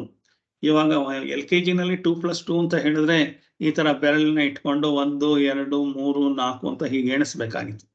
ಅದು ಸತ್ಯ, ಅವತ್ತಿಗೆ ಸತ್ಯ. ಸೊ ಹಾಗೆ SLC ಬರೋ ಹೊತ್ತಿಗೆ 2+2 ಅಂದ್ರೆ ಮೆಂಟಲ್ ಮ್ಯಾಥಮೆಟಿಕ್ಸ್ ಮಾಡ್ತಾ ಇರ್ತೀವಿ. ಹಾಗೆ ಡಿಗ್ರಿ ಲೆವೆಲ್ಗೆ ಬಂದ್ರೆ calculus, integration calculus, differential calculus, ಅದು ಇದು ಅಂತ ಅಂದ್ಬಿಟ್ಟು ಎಲ್ಲ ಬಂದು ಮನಸ್ಸಿನಲ್ಲೇ ಮೆಂಟಲಿ ಬೇಕಾದಷ್ಟು ಸ್ಟೆಪ್ಸ್ ಎಲ್ಲ ಅದುವೇ ಅಲ್ಲಿ ಬರೆಯೋದೇ ಇಲ್ಲ. SLC ಲೆವೆಲ್ ಅಲ್ಲಿ ಒಂದು 25 ಸ್ಟೆಪ್ ಬರೆಯೋದನ್ನ ನೀವು ಮನಸ್ಸಿನಲ್ಲೇನೆ ಒಂದೇ ಸ್ಟೆಪ್ ಅಲ್ಲಿ ಮಾಡಿ ಮುಗಿಸೋ ಲೆವೆಲ್ಗೆ ನಿಮ್ಮ ಮನಸ್ಸು ಅಷ್ಟು ಅದೇ ಮನಸ್ತಾನೆ. LKG ಇದ್ದಿದ್ದೇ ನಿಮ್ ಬ್ರೈನ್, ಅದು ಹ್ಯಾಂಗೆ ಡೆವಲಪ್ ಆಯ್ತು. ಈಗ ಡಿಗ್ರಿಗೆ ಬರೋ ಹೊತ್ತಿಗೆ 25 ಸ್ಟೆಪ್ನ ಮನಸ್ಸಿನಲ್ಲಿ ಒಂದೇ ಸಲ ಯೋಚನೆ ಮಾಡಿ ಆನ್ಸರ್ ಬರ್ದಿಡೋ ಹೇಗೆ ಆಯ್ತಲ್ವಾ. ಆ ತರ ಮ್ಯಾಥಮೆಟಿಕ್ಸ್ ಅನ್ನ ಸಿಂಪ್ಲಿಫೈ ಆಗಿ ಈ ತರನು ಜ್ಞಾನಿ ಅವಸ್ಥೆ. ನಮ್ಮದು ಅಜ್ಞಾನಿಗೂ ಅಷ್ಟು ವ್ಯತ್ಯಾಸಗಳಿರುತ್ತೆ ನಾವು ಮಾಡೋ ಕೆಲಸದಲ್ಲಿ, ನಾವು ಗಳಿಸ್ತಾ ಇರೋ ಪಾಪ ಪುಣ್ಯದಲ್ಲಿ. ಅದೆಲ್ಲ ಅವನಿಗೆ ಅರ್ಥ ಆಗಿರೋದ್ರಿಂದ ಅವನು ಸೂಕ್ಷ್ಮಮತಿಯಾಗಿ ಪಾಪ ಪುಣ್ಯಗಳನ್ನು ಮಾಡದಲ್ಲೇನೆ ಅದೆಲ್ಲ ಅದನ್ನು ಕಳ್ಕೊಳ್ತಾನೆ. ಹೇಗೆ ಅಂತ ಅನ್ನೋದನ್ನ ಮುಂದೆ ಹೇಳೋಣ. ಸೊ ಈ ತರ ಇರುತ್ತೆ ನಮ್ದು. ಯಾವುದೋ ಒಂದು ನಂಬಿಕೆಗಳು, ಮೂಢನಂಬಿಕೆ ಇರ್ಬೋದು ಅಥವಾ ಸರಿಯಾದ ನಂಬಿಕೆನೆ ಅಂತ ಅಂದ್ಕೋಬಹುದು. ಈ ನಂಬಿಕೆಗಳ ಹಿಂದೆ ಹೋಗಿ ನಾವು ಗಾದೆ ಸುಳ್ಳಾದ್ರೂ ವೇದ ಸುಳ್ಳಾದ್ರೂ ಗಾದೆ ಸುಳ್ಳಾಗಲ್ಲ ಅಂತಂದ್ರೆ ಗಾದೆನ ನಿಜ ಮಾಡಕ್ಕೆ ಹೊರಟಿದೀವಿ. ಅಂದ್ರೆ ಗಾದೆ ಸುಳ್ಳು ಮಾಡೋದು ಹೇಗೆ, ಗಾದೆ ನಿಜ ಅಂತ ಒಪ್ಕೊಂಡ್ಬಿಟ್ಟು ಅದ್ರ ಪ್ರಕಾರನೇ ನಡ್ಕೊಂಡ್ಬಿಡ್ತೀವಿ. ಹಾಗೆ ಕೇವಲ ಬೇಕಾದಷ್ಟು ಪದ ಎಲ್ಲ ಹಿಂದೆ ಯಾರ್ಯಾರೋ ಏನೋ ಹೇಳಿದ್ರು ಅದನ್ನೇ ನಂಬ್ಕೊಂಡು ಹಾಗೆ ಜೀವನ ಮಾಡ್ತಾ ಇದೀವಿ. ಅದನ್ನೇ ನಿಜ ಮಾಡಕ್ ಹೊರಟಿದೀವಿ. ಅದನ್ನೇ ಸರಿ ಅಂತ ಅನ್ಕೊಂಡು ಅದಕ್ಕೆ ನಾವು ಕಷ್ಟಪಡ್ತಾ ಇದೀವಿ.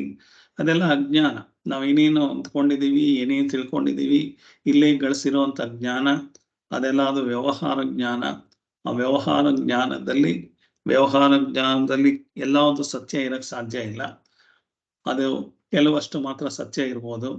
ಅದೆಲ್ಲ ಅದನ್ನು ಬಿಟ್ಟು ಮುಂದೆ ನಾವು ಹೋಗ್ಬೇಕಾಗಿರೋದು ಪಾರಮಾರ್ಥಿಕ ಜ್ಞಾನ ಅಂತ. ಸೊ ವ್ಯವಹಾರ ಜ್ಞಾನದಲ್ಲೇ ಇದ್ರೆ ನಮ್ಗೆ ಜ್ಞಾನ ಸಿಗೋದಿಲ್ಲ. ಪಾರಮಾರ್ಥಿಕ ಜ್ಞಾನ ಅಂತಂದ್ರೆ ಅದು ನಿಜವಾದ ಸತ್ಯದ ದರ್ಶನ ಮಾಡ್ಕೊಳ್ಳೋದಕ್ಕೆ ಹೊರಡೋದ್ರಿಂದ ಆ ಜ್ಞಾನ ಸಿಗತ್ತೆ.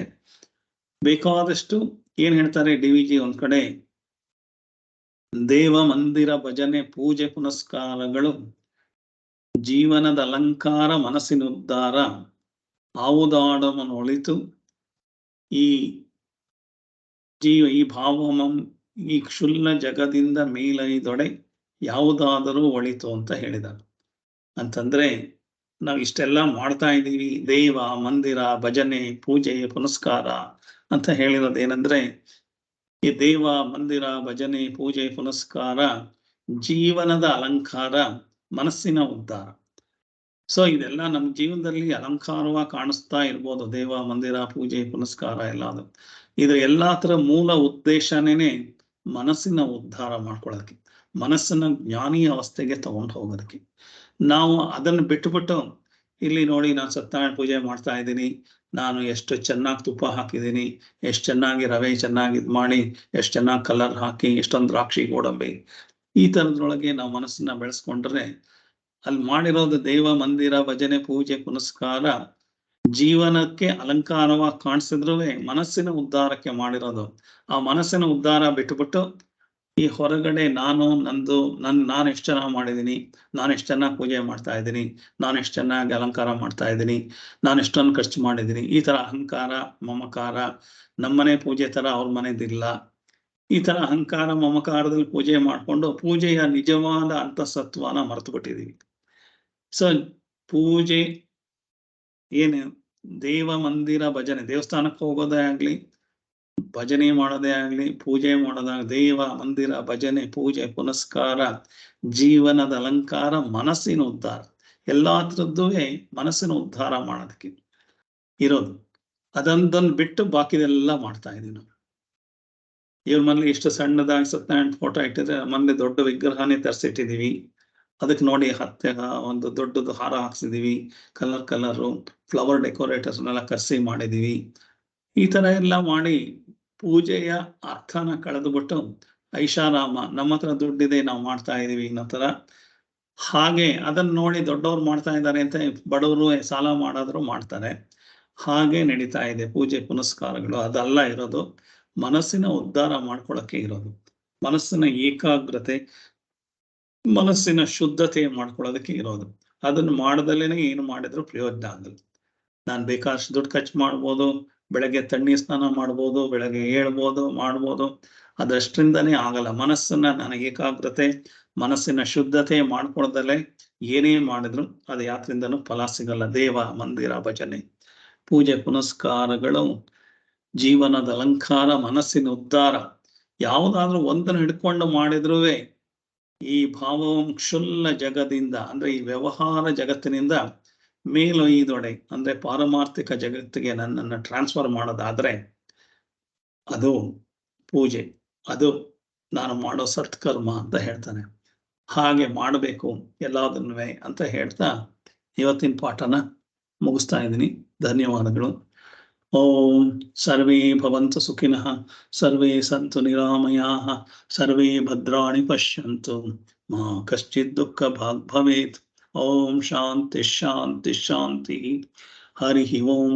ಶ್ರೀ ಗುರುಭ್ಯೋ ನಮಃ. ಹರಿ ಓಂ.